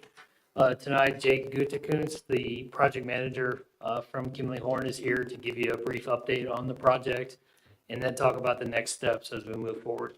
So I'll turn it over to Jake. All right, thanks, Garrett. So for those of you following along, we've got the slides on the screen. Just a quick overview. Oops, lose it there. So not a lot has changed in terms of the scope of projects that we brought forward back in 2020 when we were doing the TIS, as we called it, the traffic impact study for the citywide projects. So I'm going to go over some of this a little quicker, but I'll pause at places where things have changed based on discussions with TxDOT and property owners in the area. And then at the end, like Garrett said, we'll go over some of the next steps. Eric, can you go to the next slide? So as a summary of what we went over, we were doing the public meetings last year. There was 23 intersection projects identified. Happy to report that some of those have actually already been implemented. So the Milam at Austin Always Stop has been implemented with some positive responses. We saw the crashes go way down after that was implemented. So that's a good success right there. And then at Adams and Main Street, there were some stop bars that were pulled back for some of the turning trucks that were having issues at that intersection. So there has been some progress made, and we're working in hand with TxDOT to make those improvements. I don't think people understand that, where you pulled back the turn lane. Not yet. They don't understand it, you said? Yeah. Yeah, sometimes it's hard to see based on how they implement when they take some of the striping off. Sometimes it's harder to see. But it generally will help with some folks. So not 100% compliance, but some is better than none is what I usually say on that. So as far as projects that are included, we've got 4 primary project types. We've got intersection-specific locations. This is stuff like turn lanes, signal improvements, or other types of measures. Then we've got some projects that are looking at managing access. So at one location I'll go through, there's a proposal to put up some curb work and posts to make Granite, Walnut, and Washington much easier to navigate than it is today, as well as some other locations. And then we've got a couple of one-way conversions for emergency access and operations. I'm sure we'll have some discussion on those, as well as some improvements for striping on mostly Main Street corridors to add some center turn lanes in some places. One thing I will note is for some of those striping improvements to Main Street, there's some planned resurfacing from TxDOT coming up in the next few years on their letting schedule. And so we're intentionally going to try to align some of that work so it's not striping is done and they come in a year or two later and rip it up and redo it. So we're trying to be strategic about some of that, just in case y'all are wondering why those aren't getting implemented right away. Next slide, please. I don't expect you to figure out what all these spots are, but this was the places where all the improvements were. They're mostly on Main Street, on 16, Lano, in Washington, as you would expect, as well as Milam Street. As I mentioned earlier, some of those improvements have been updated. There's one orange dot on here, though, I wanted to identify as a new project that was identified as part of this process was drainage improvements for Travis at Milam Street, where you've got some tough turns to navigate there and some drainage ditches that need some work. So we've talked through TxDOT with that, and they've agreed to include that in the package as well if it goes forward for funding. Next slide. So I'm going to talk a little bit more about intersection projects and some of the details. Around the city, we've got 13 new turn lanes planned. 12 of those 13 turn lanes are just using paint and reusing some space while preserving parking that's there. And then in one location at Friendship in 16, we've got a right turn lane over towards going out west to Tybydale Road to help with some of the turns that we're seeing there. So most of these are just reusing space that's out there for a cheaper implementation. Next slide. Can I ask a question? Yeah, go ahead. At Main and Elk Street, Yes. Are we planning a different signal light, a left turn signal there? Yes, so as part of that, it's going to have a protected arrow for the southbound folks, and that'll complement well with the Washington one-way that I'll talk about in a minute to help with some of the traffic increase we expect to see if we convert Washington. That's a real bear to try to get across if you're going south to north. You're looking to see if somebody's going to hit you. Yeah, and so part of that was identified as safety related as well, not just operations. So some of these turn lane improvements and signals are also for that. Thank you. Yeah, thanks for the comment. So on this next slide on signal adjustments, some of this is actually swapping out the lights to include turn arrows, and in some places it's just messing with the signal timing to make them more efficient, essentially. So we've got those playing around the city.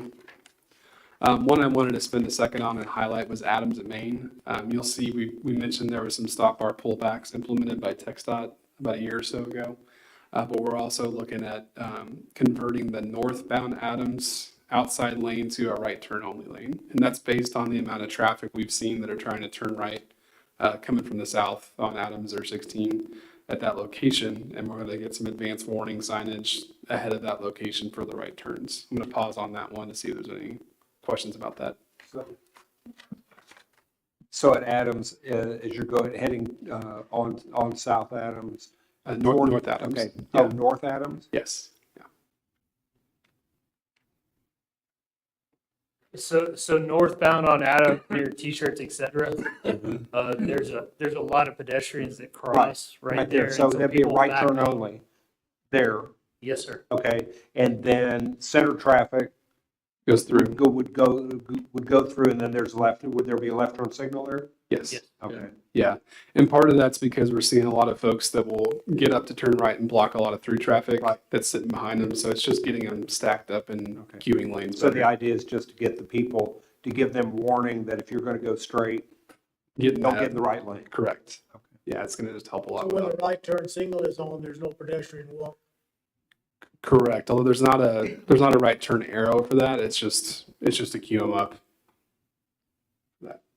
So we could add a right turn arrow. Well, the reason I ask that because it's quite a bit of delay when people are crossing the street. They don't seem to be in a real hurry, and your light can change on you 2 times, maybe 3 times. That's why I was asking about a turn signal and a walk and no walk. So you never turn right there. It's also the pedestrian walk comes on 10 seconds. Yeah, it's called the technical term is leading pedestrian interval, but yeah, it comes on a little early to give them time to get out there. This particular intersection is tough for that, especially because if you try to get a right turn arrow for folks going north, it's going to take away time from Main Street and cause more congestion on Main. So it's kind of a robbing Peter to pay Paul challenge is what we find a lot of times with these kind of intersections, but we can look into if that would help. Well, you got the same problem on Lano Street and Lincoln Street and Washington Street. And you still have right turn red. Yeah. So we can look at that, but I don't know how much it would honestly help, to be honest with you, just because unless we extend the amount of time after the pedestrians cross for the side streets. Or you could also put up a right turn on red sign. We could do that, yeah. That would help with the flow. Sure. Which would be better with the right turn only lane because now they're queued up for all right turns. So, good point. Okay, I'm going to keep going through. Thank you for the comments, very helpful.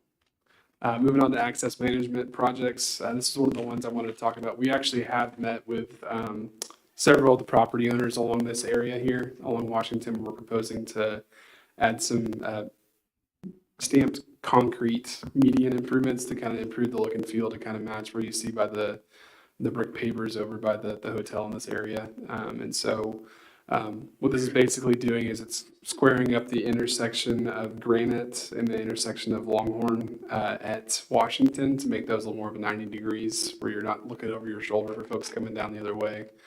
There's been about 20 crashes at this location in the last 3 years alone. And so we feel like the improvements are justified.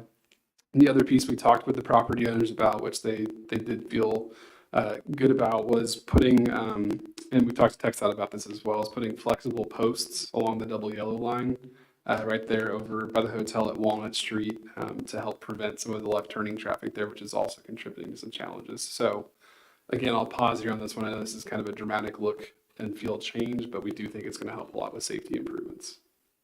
Yes. Okay, we'll keep going. So the flexible post would be in the middle of the street?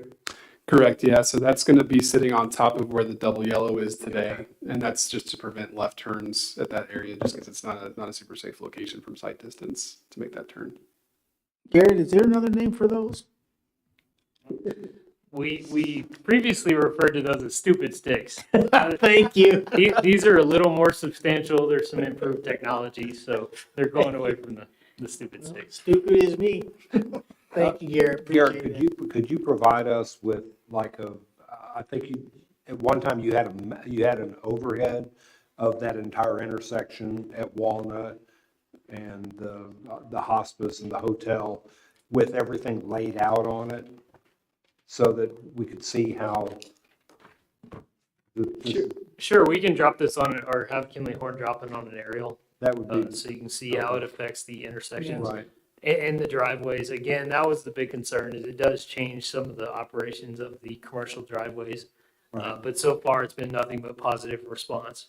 Well, Granite Avenue now is a very, very busy street because of the commercial activity down there. Opens, closes, and then the lounge opens. And there's lots of cars parked on the street, on both sides of the street. So, And really what this improvements is going to do is it's going to make it easier to see as you're approaching Washington and make it a safer turn. So we're not changing the access for Granite, it's just squaring it up to make it cleaner. So just want to make sure that's understood. Sounds good. Okay. All right, next slide, please. So we're going to talk about one-way conversions. So the first one of these we'll spend a little bit of time talking about.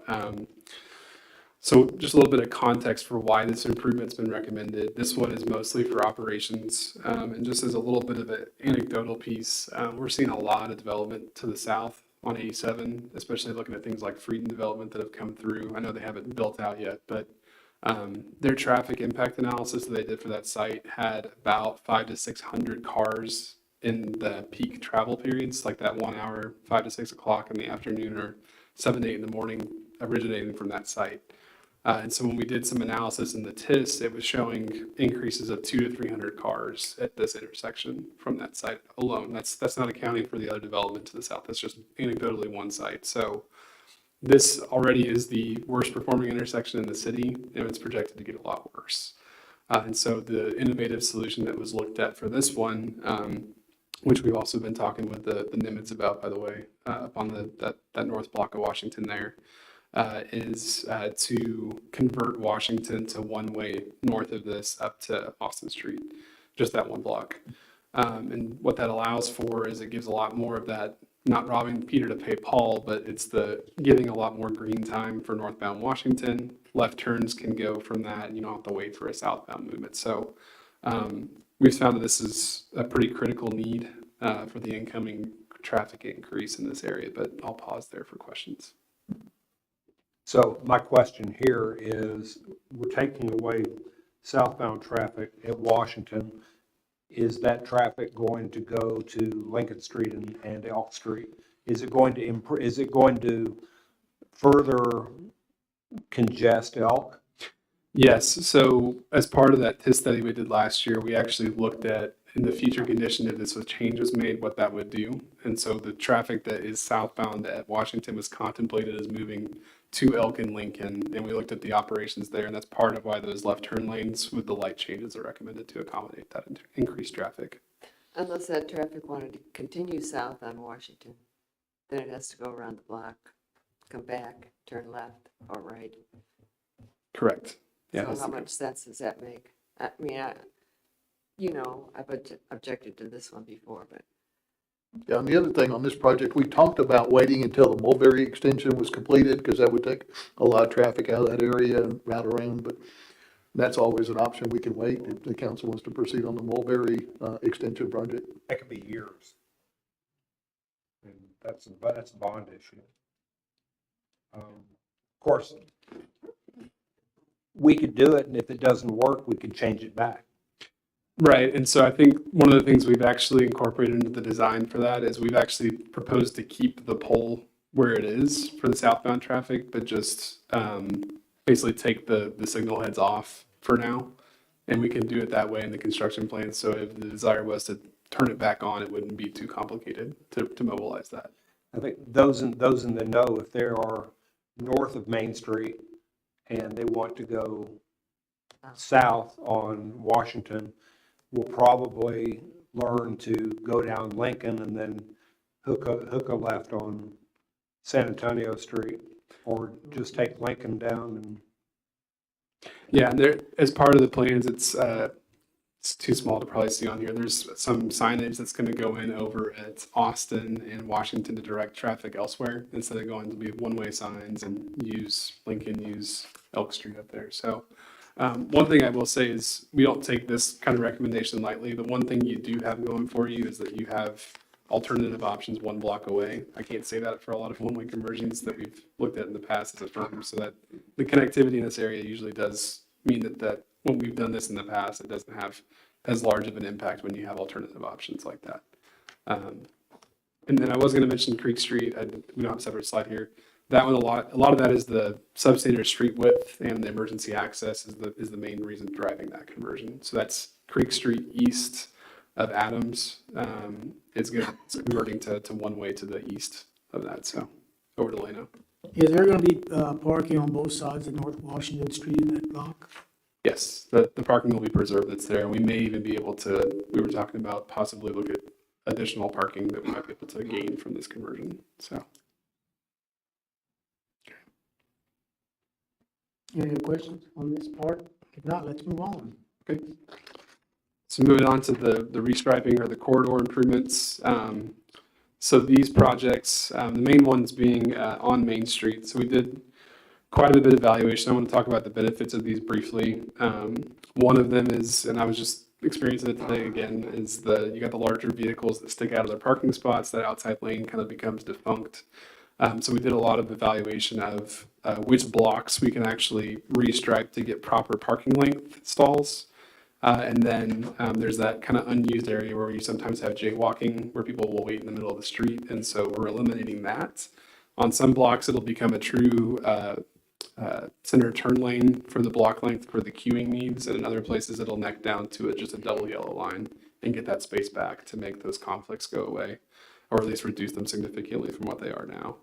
And then we also have looked at extending those turn lanes where we can to get the left turns capacity that you need, or as best as we can get close to that capacity based on the TIF study. On your parking lanes, are you changing the angle any, or they stay the same? It'll stay at 45-degree angle. It'll just extend the length of those lines as part of the resurfacing work that'll happen eventually. I'm trying to standardize all the parking right now. I mean, most of it's around 45 degrees, but there's some that are different angles. So different ways. Yes, sir. Yeah, they didn't design these things for Texas trucks.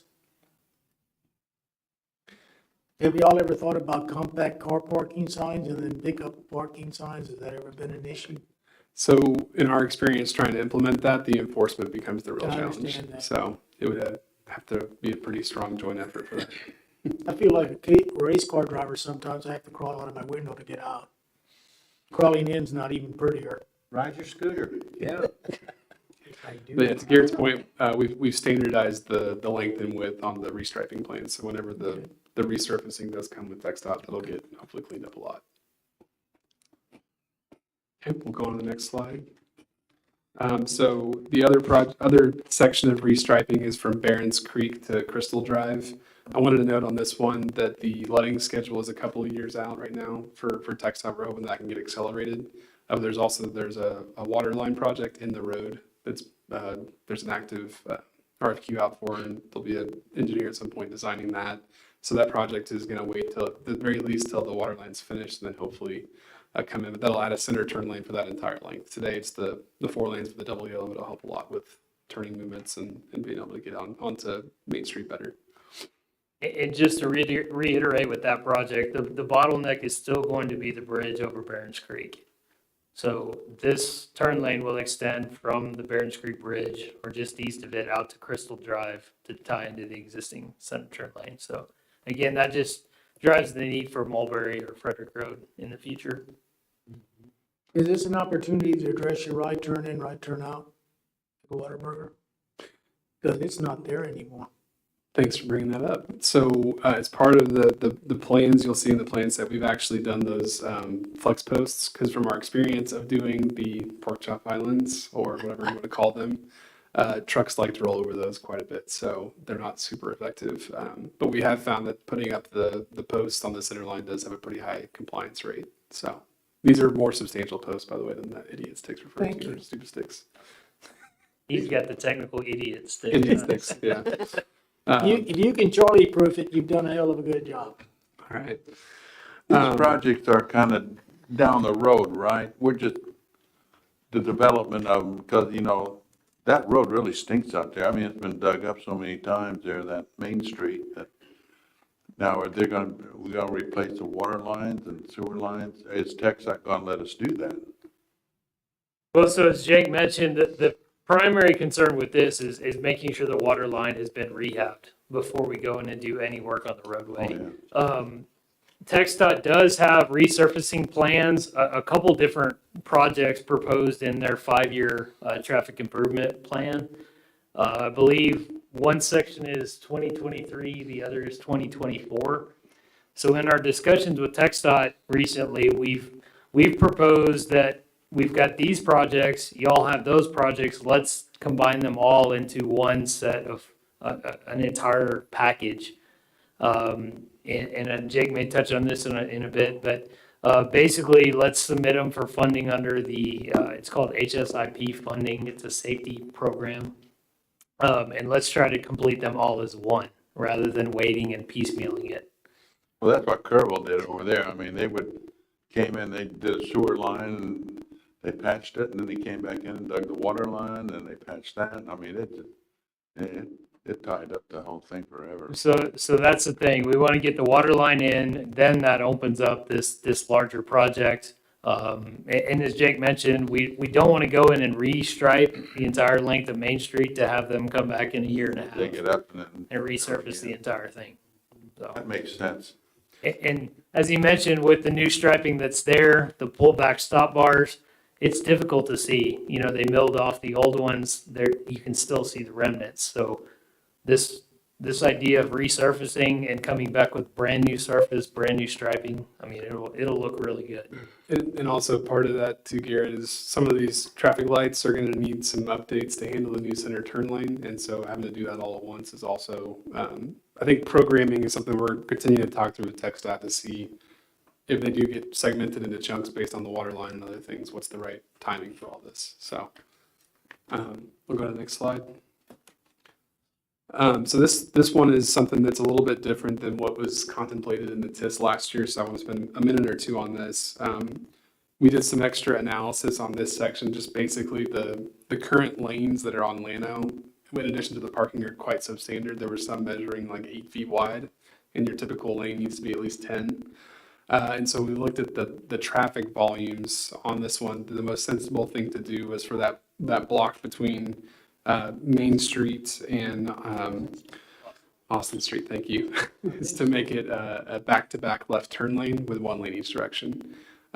This isn't inhibiting flow from what we can tell on our fancy models, but in short, it seems to be a much more efficient use of the space, and it's going to be a lot easier for getting out of the cars and not being an NASCAR driver trying to jump in as you're trying to get into stuff, as was referenced earlier, and then transitioning back to the section that's there going north of that, north of Austin towards Travis. So wanted to highlight this one, entertain any questions on it. I know this is a little bit different, but based on what we were looking at, it seems to be the most effective use of space.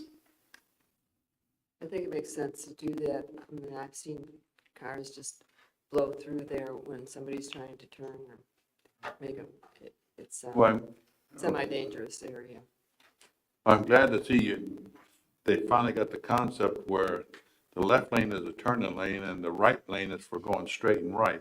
Because on San Antonio, where you're coming up San Antonio Highway there on the Main Street, you have a straight and a left turn. So they're tying up all that, and then the right lane, then it's just flowing. That was dumb. Thank you. All right, we'll move on. We're almost done here, I promise. So for just some conclusions, just wanted to give an update. So when we did the TIS study, we kind of estimated the Cost of the improvements to be $660 to $685. Happy to report that at this juncture, all the projects except for that one that got added for drainage improvements is sitting around $657. Now, granted, the goal here is for the city not to pay any more than the design costs and have TxDOT pay for all the construction. We just wanted to report that it is landing kind of around where we had estimated. So just wanted to point that out. On the next slide, so just some kind of in summary, some key messages. Garrett and Kent touched on this earlier, but so we do recommend trying to do these as much as you can all together. When you do these kind of projects, you don't want to implement something in one spot and then it causes a problem one intersection over. So similar to talking about Washington, we wouldn't want to implement that one way without having the turn lanes and the arrows at the intersections at Lincoln and Elk. So it's a system that works together, but we think all of these improvements together will make the system work better. And then just in terms of the longer term piece of this, ultimately, these patches will help for a period of time, but then 5 to 10 years down the road, you're going to need those newer facilities like your Mulberries or Fredericks and other things to relieve congestion in town, because right now there's no way to get to the north side of town without going into Main Street into downtown, as y'all know. So Elk's it. Was that? Elk is it. That's it, yeah. So we are working with TxDOT on the funding. I think we talked a little bit about that, but we're working through agreements. They have an open period that should be that safety improvement program, the HSIP that Garrett mentioned, and they're currently waiting to get back to us to let us know when hopefully it gets awarded for funding. And then the likely period timeline for that, the earliest it would start any kind of construction is next fall of 2022. So just giving you all timelines, that would be the earliest that we would anticipate based on current programs. And then just as a kind of a closing slide here, these are the 4 projects that were separate. That's not included in this package of projects, but this is the Post Oak Cherry with that extension over Barron's Creek, the Mulberry extension along some of that Morse right of way, and then Frederick, and then the Interloop local concept for some arterial and collector projects. And with that, I'll stop for any further questions. Mayor, on the council, on the long-term projects, it was staff's suggestion that maybe we come back and talk about these in January, schedule a work session with the council, and see if any of these projects you want to take forward to the public next year, maybe November bond election. So we, again, wanted to not have these projects sit on the shelf for a long period of time. Make sure the council's has the opportunity to schedule these if you want to move forward on some of these. Just to say again, the one that annoys me, there is no going south on Lincoln from that point because you can't get to Lincoln south of Travis. So you're either going to go to Llano and then go south, or to Elk, most likely Elk, but then you have to go around the block. If you go to Llano, you pretty much dead end. Well, you turn left on, I guess you can turn left on San Antonio, then you hit South 87 where there could be a buildup of traffic now that doesn't really exist currently. So that's, to me, it's very problematic. There's a lot of people using Travis, as you know, and going to Elk, but if they want to go south on Washington, south on 87, that's the way to go. So I don't know why you would do it and then redo it, because unless you have some traffic studies or something that can tell me that that's not going to happen. Yeah, we can provide the information showing you what the volumes are and how it's going to work with the proposed improvements. How it's not working. You can also get to 87 south by going on 16 south to Highway Street on a friendship. And it won't take people long to figure that out. No. 16, how do you get to 16 from Llano? You go over on Main Street? You go down Main Street, take a ride on Mulberry, get to Adam, go down Travis. No, if you're going south. Well, if you're coming from the north side, you go down Llano, take a ride on Travis or Austin Street and take a left on Adams and you scoot across on 16. And then turn. I would tell you, people are resilient. They'll always find the easiest way to get there. Not exactly talking about resiliency, we're talking about traffic movement, and I don't see how it's better to do that one thing, but maybe you can show me. That'd be great.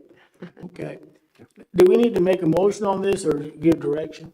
Well, at this time, we just wanted to give y'all an update on where the project stands. Ultimately, we would like to get some direction and clarify or address any of these concerns and make sure the package, again, what we're trying to get to is that we have a final set of plans, put a bow on it, give it to TxDOT, say y'all build it, and Right. tell us when y'all are gonna build it. And the sooner we get that to them, the sooner they'll. Correct. It'll all be based on this call for projects that Jake mentioned. We don't have a set date for that yet. I believe the Austin District review of projects has been delayed. So TxDOT has a draft set of these plans, the 90% set already. But if we decide ultimately to pull a project or two out, we can definitely do that and then present that to Well, even if the TxDOT. project's in there, doesn't necessarily mean we have to do it, correct? Well, at some point, that decision is going to have to be made. They're gonna need to know these are shovel ready. Yeah. In the city's opinion. Okay. So Mayor and Council will provide you additional information on the Walnut at 87 project, and give you a good detailed drawing on that. And then Kathy, I think it'd be a good idea if we sit down with you individually to talk about your concerns. I think we have additional data that can show you kind of how this whole thing's gonna work, right, Jake? Yes. Okay, so we can meet with you individually.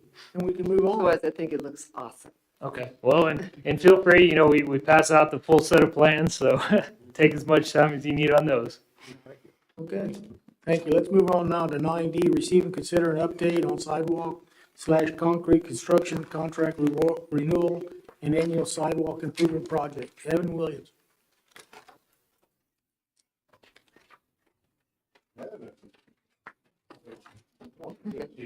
Council, I am, thank you, Evan Williamson. I'm bringing for you tonight the renewal of the sidewalk contract with Hazlett's Concrete. This would be the third renewal in this contract that we let out for bid. So we like to take this opportunity to kind of run through some things that we've been able to accomplish with our sidewalk improvement plan in the past year, and then also kind of think about some projects that we have ahead of us and get some input from council, some recommendations and guidance on what we could do in this upcoming year. So with that, we'll just kind of run through these slides. In this next one, we'll just see the short agenda that we have. Very simple, just kind of looking over the past, up to the future, and then receiving your recommendations. So for the next slide, this was a project that we were able to accomplish. Very good little project as it came as a result of some input from the business owners in this area.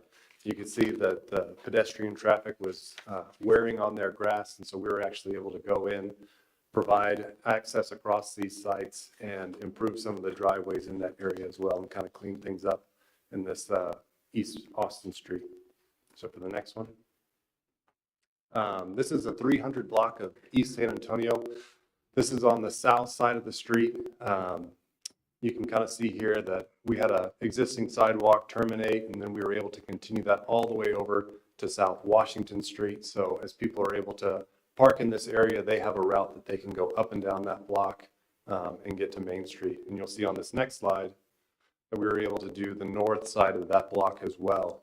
In a pretty challenging and tricky area with that retaining wall that's along there. I think Hazlett did a really great job providing access across there, and we've got some really nice sidewalks in that block now. As well, we were able to accomplish some rehab on Main Street. I think this is probably a little bit of an infamous spot that we were able to take care of. As well, we were able to get some input from the business owners from this project. We had planned to just curb straight across there, but one of the businesses actually used that as kind of a loading ramp to take items in and out of their store. So I wouldn't recommend walking up this ramp, but they do find use in it, and we were able to kind of shift our plans to match their needs while improving the walk as well. That was needed. Boy, that was a bad spot. That's a good You walked that in the morning. Yes, very Well, glad to look at have what it you're done. doing. So looking ahead now, we have a little list of projects here that that could be used and done as a part of our budget for this year. We'll kind of go through and look at these areas and pictures. You'll see some cost estimates there with some contingency built in. And so we'll just go on and hit that first one. This is in the 100 block of North Milam Street. This would be on the west side of that block. If you'll see this next slide.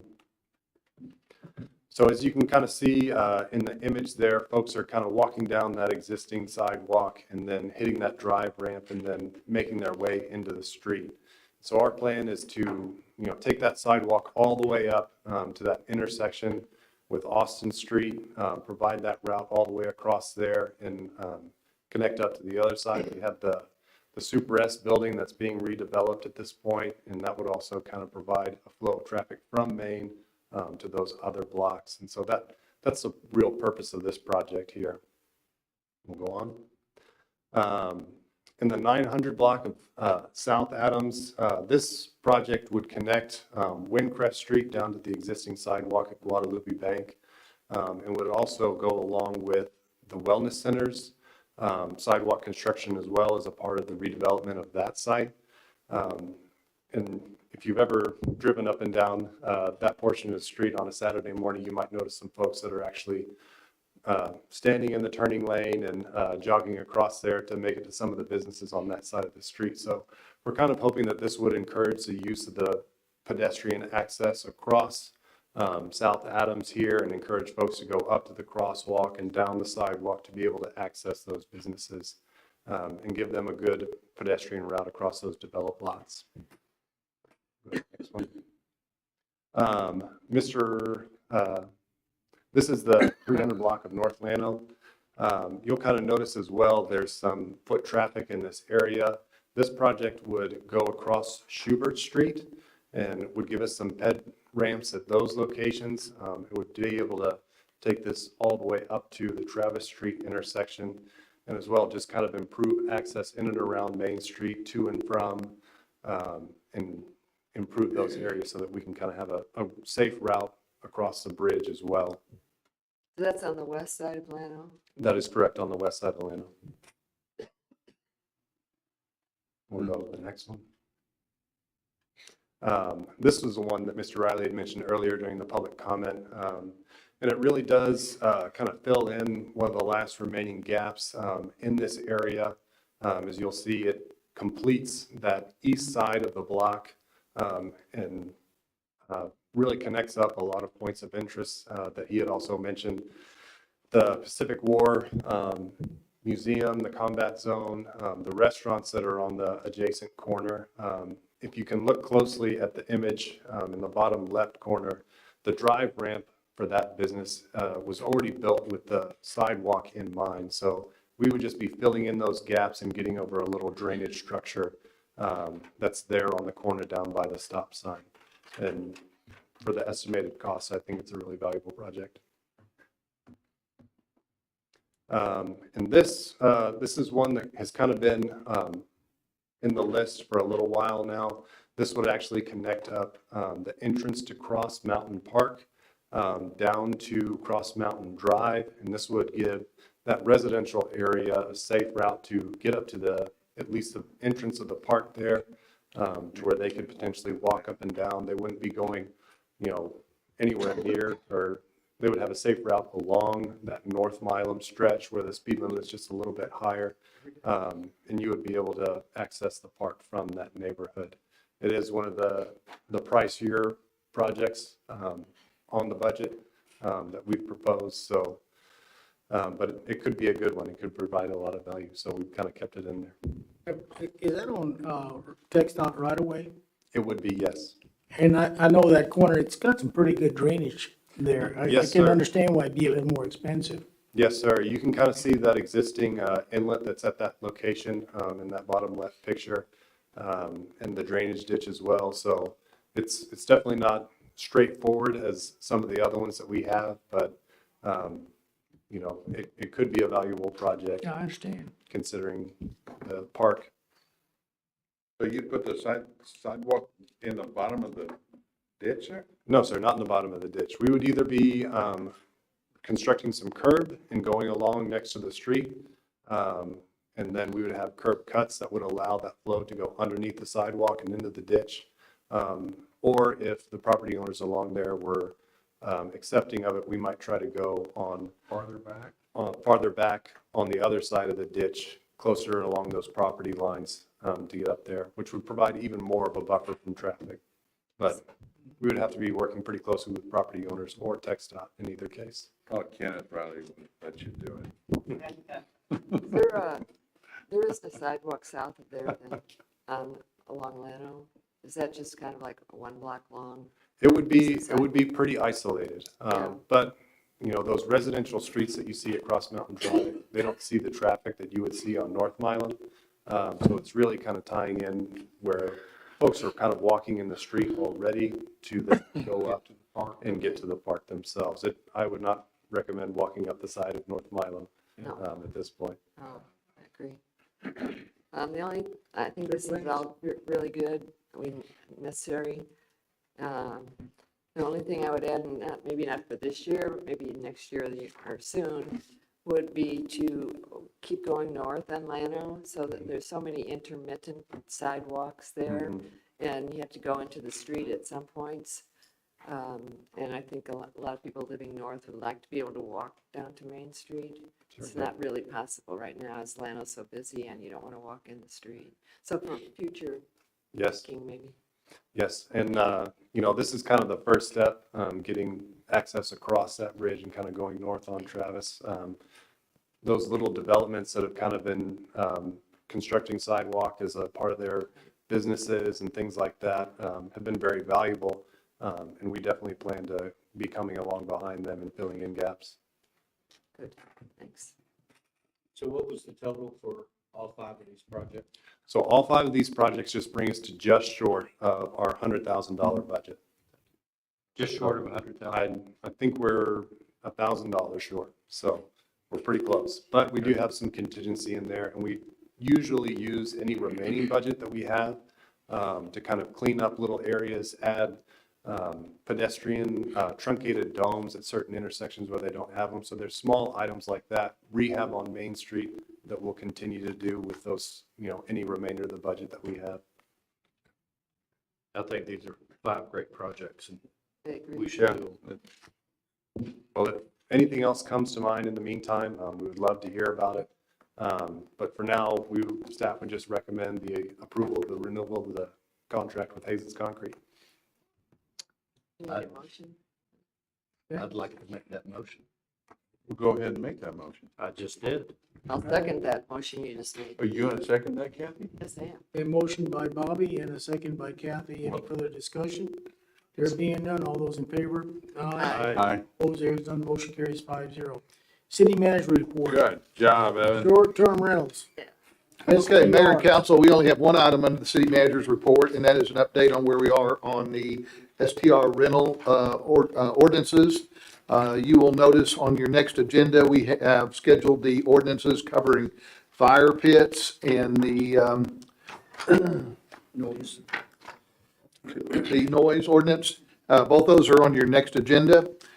City staff has completed the revisions to the 3rd draft of the STR ordinance. We will prepare a summary sheet along with a fact sheet and send that out to the council tomorrow. So you will have the summary of what changes are included in draft 3, as well as a fact sheet that we've been talking about on STRs. So the question for the council is, do you want to proceed with a work session on November 29th? Or do you want to wait till after the first of the year? Because if we miss the 29th, we run into holiday conflicts, and it's real hard to schedule any sort of special meeting in December. So question is, do you want to proceed with work session on the 29th, or wait and try to do something in January? Now, on this here, you have fire pits and... Fire pits and the noise ordinance, that's separate ordinances that will be on your agenda for your Well, how December. about the lights? I mean, The lighting is all covered up under current regulations, dark sky regulations. yeah, well, you drive down Milam there and you'll see a lot of lights out there. That's just an enforcement issue. It's glowing. Yeah. Can we tase them? Time's up. Okay, how long is the document? Well, it's only several, the summary page is what, 6 pages, or I can't recall it. Yes, there's a summary worksheet that'll show you draft 1, the changes that we made, draft 2, draft 3. So you'll be able to pull through pretty quickly. I can't tell you how many pages of changes it is. Maybe 30. I mean, I can give you that number tomorrow, but I would say that the changes are in depth. Okay. So there was some conversation at the last time we addressed cups, we addressed protecting R2, parking, so. My only reason for asking is I'm leaving town on Wednesday morning early. I'd like to take a hard copy with me. Do you I can think print you one, for Okay. sure. When we have it tomorrow afternoon or? Yeah. The draft is ready to go. It's really just a little bit of cleanup on the fact sheet and the spreadsheet for easy reference. Okay, I'll stop by tomorrow afternoon and get it. Sounds good. That's, Yes, I ma'am. appreciate it. Thanks. Tom? So the summary sheet that you send out will have the information on conditional use permits? Yes, it'll highlight what the changes were, and then you'll have the draft. So you'll see, very similar to the last one, additions were in blue, deletions were in red. This third draft, you'll see where we made changes, they're now highlighted in green. So we didn't really delete anything from the old one, a couple of sentences here and there. So they're not marked, but what we show added is. But it's pretty self-explanatory, but it is a lot of information. So. Does the new draft include conditional use permits for all the R1 areas? Yes. So we had that in the last one. We just We the had goal was to tighten it. we had cups for the historic overlay district. That was one of them. There was a CUP for any other. There was a cup in the historic district if you did this, if you did that. So there's a whole new criteria. I think if you looked at the last CUP, basically allowed about 90% of the existing R1 in our what we call our core area to seek a CUP. This one is going to dramatically reduce that back. So one challenge I didn't mention to you that we have is next week, of course, is Thanksgiving week. Jason's going to be out of pocket, so if you had any questions before the 29th, we would have to either get those answered this week or the day of the 29th, or of course we can answer them at the meeting on the 29th. But I just want to make sure you understand staff is not going to be available next week, so you may want to consider that. I'm fine with pushing it back to the first part of January. I'm going up next week. This leaving it tomorrow. Good for you. Yeah, I'm gonna be gone a week. So I won't be Got a here. comment from Bobby, January. January's fine with me. January's fine with me. Yeah, I want to be sure, this is going to be an important ordinance, and we want it to be right. And, as I've said to you guys before, I don't like to get the whole document. I want a fact sheet. I don't know if that's what you were indicating. Give me the highlights of what we're doing, to answer a lot of concerns and misinformation out there. So it also gives you guys an opportunity to breathe too. Because, what we just had, what we're going to have, you're not standing still up there, guys. We need to keep moving forward, and we need to make this right. So, let's shoot for January. Mayor, if it takes us a month longer, then it takes us a month longer. We need to be sure that we're doing how we revise is in the best interest of the community. Agreed. Okay. If we wait till January, then what's the timeline? It depends on when in January. I think it's going, if we do it in January, I think Jason and I, we're talking today, and it's going to be hard to get before the Planning and Zoning Commission in February, because again, you have to post that meeting by what, January? Really, it has to print 16 days prior to the meeting. The way the calendar falls, we're having to get that out about 20 days. We might be able to get it to February Planning and Zoning, but it may be March Planning and Zoning, so that would get it to council in either March or April. Good deal. Okay. Number 11, items for future. If I could just say, I Go think ahead. that's way too long. I think we can make decisions about this much sooner. I had the urgency there too, Kathy, when we first started this process, but as I begin to learn more, get confused more, and I'm not the sharpest tool in the shed, but there's a lot of of questions and concerns that the community has. And again, I don't want to just jump off the board on this one. So that's why I'm in favor of moving it down the road just a tad. Okay, I think council has given direction on that. Number 11, items for future agenda. Okay, Mayor and Council, you have a listing of the items for the December 6th meeting. And there's a lot of changes though based upon decisions that you made tonight, direction tonight. So if you look on page 109, you can basically, under the ordinances, you can cross through the first 5 items because those will not be required to come back to the council. You pass the second reading on all those, and so those are done. And so 1 through 5 you can eliminate, and number 8 you initiated the Post Oak annexation proceeding. I don't know why they had a second reading. So all those are off the next agenda. Again, we're going to have the fire pit regulations and the noise regulations. We will have the items listed under approvals. We have RFP for janitorial services. We have 3 bid approvals, market plots pavers. The pool plaster, we need to get that approved so that we can hopefully open the pool on time next summer.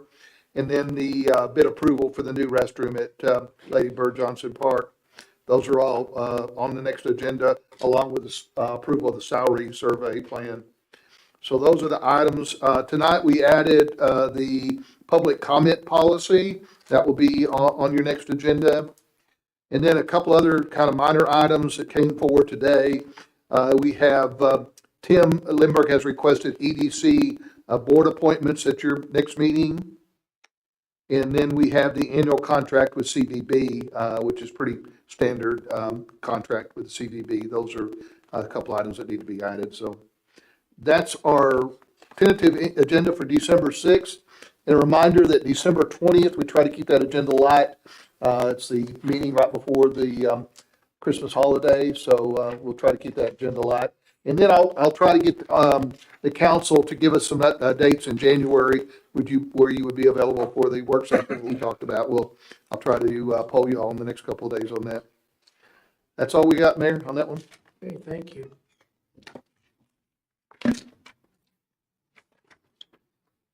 Oh, council comments. I'm gonna start with Kathy. Oh. Maybe some people are listening in, but I was very lucky and honored to be taken out to the warehouse area where we have all the people who make our town so special. And I had a fairly long talk with Jeff Wannick and learned, and maybe you all know this, but it bears repeating, that we have not had any lost time accidents in the electric department for almost 35 years. That's longer than any electric department in any city in Fredericksburg and probably in the country. So I know that you all know, some of you all know about this already, but it's good to hear it again. And I was overwhelmed by that number. And those are 7 guys or girls and girls. 7 employees working to make that happen in a very safe and successful way. So congratulations. Yeah, thank you. I did not know that. That's something that is excellent. Thank you for that report. Tom? No comment. Bobby? I was at the airport advisory board meeting today. Just a quick few stats. T-hangar occupancy is still at 100% with 28 on the waiting list. The Texas Forest Service has predicted that we will have a dry season coming up. So there's a potential chance for more fires in the area. Crosswind Aviation has 19 pilot students, so that's really exciting. The 75th anniversary of the airport is May 2023, so that's coming up in a couple of years. And aviation fuel is up about 34% over this time last year. We're at 27,000 gallons of aviation fuel. And we'll definitely, the exciting thing about that is that's without the Forest Service, because the Forest Service during dry seasons, they have machinery here that uses aviation fuel. So they haven't been parked out here this year, so we'll definitely exceed 500,000 gallons this year. Thank you. Thank you, Jared. With the county there, you know, the main thing that, was set on there was they did, officer, designation training with the U.S. Department of Homeland Security, and then they also, approved the, nominees to the Gillespie Central Appraisal District Board of Directors, like what we did here. And that's about that. The only other thing I gotta say is my grandson got his COVID shot the other day. He's 7 years old. I'm glad he did. And I want to thank Kent for clarifying this American Relief Rescue money that we received and what it's used for and what it can be used for. And I'm glad that's out in the open and everybody knows what is true. And that's all I have to say. Oh, what is this big book here? This it looks like a Bible. I just want to add, November 11th, Veterans Day, I had the privilege and honor of meeting any number of veterans, and I think the most interesting one I met was a submariner that was in the Vietnam War. That was an interesting conversation. So again, thank you to the veterans who have served us. Thank you for the veterans who are continuing to serve us, and let us not forget them. That's it. Okay. Executive session. The city council recessed in its open meeting and reconvened the executive session pursuant to Texas Government Code Section 551, deliberation related to real property. A, consider and discuss and purchase, exchange, lease, or value real property located in the vicinity of US 290 and Friendship Lane in the city of Fredericksburg, Texas, 551.072. I'll entertain a motion. I move we go out of regular session to executive. Second. Second is a motion by Jerry and a second by Bobby. Any further discussion? All those in favor? Aye. Aye. No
Sure you might. Okay. I'd like to make a motion to adjourn. Have a motion by Bobby, a second by Jerry. Any further discussion? There is none. All those in favor? Aye. Opposed? There is none. Motion carries 5-0. Good evening, everyone, and have a wonderful evening.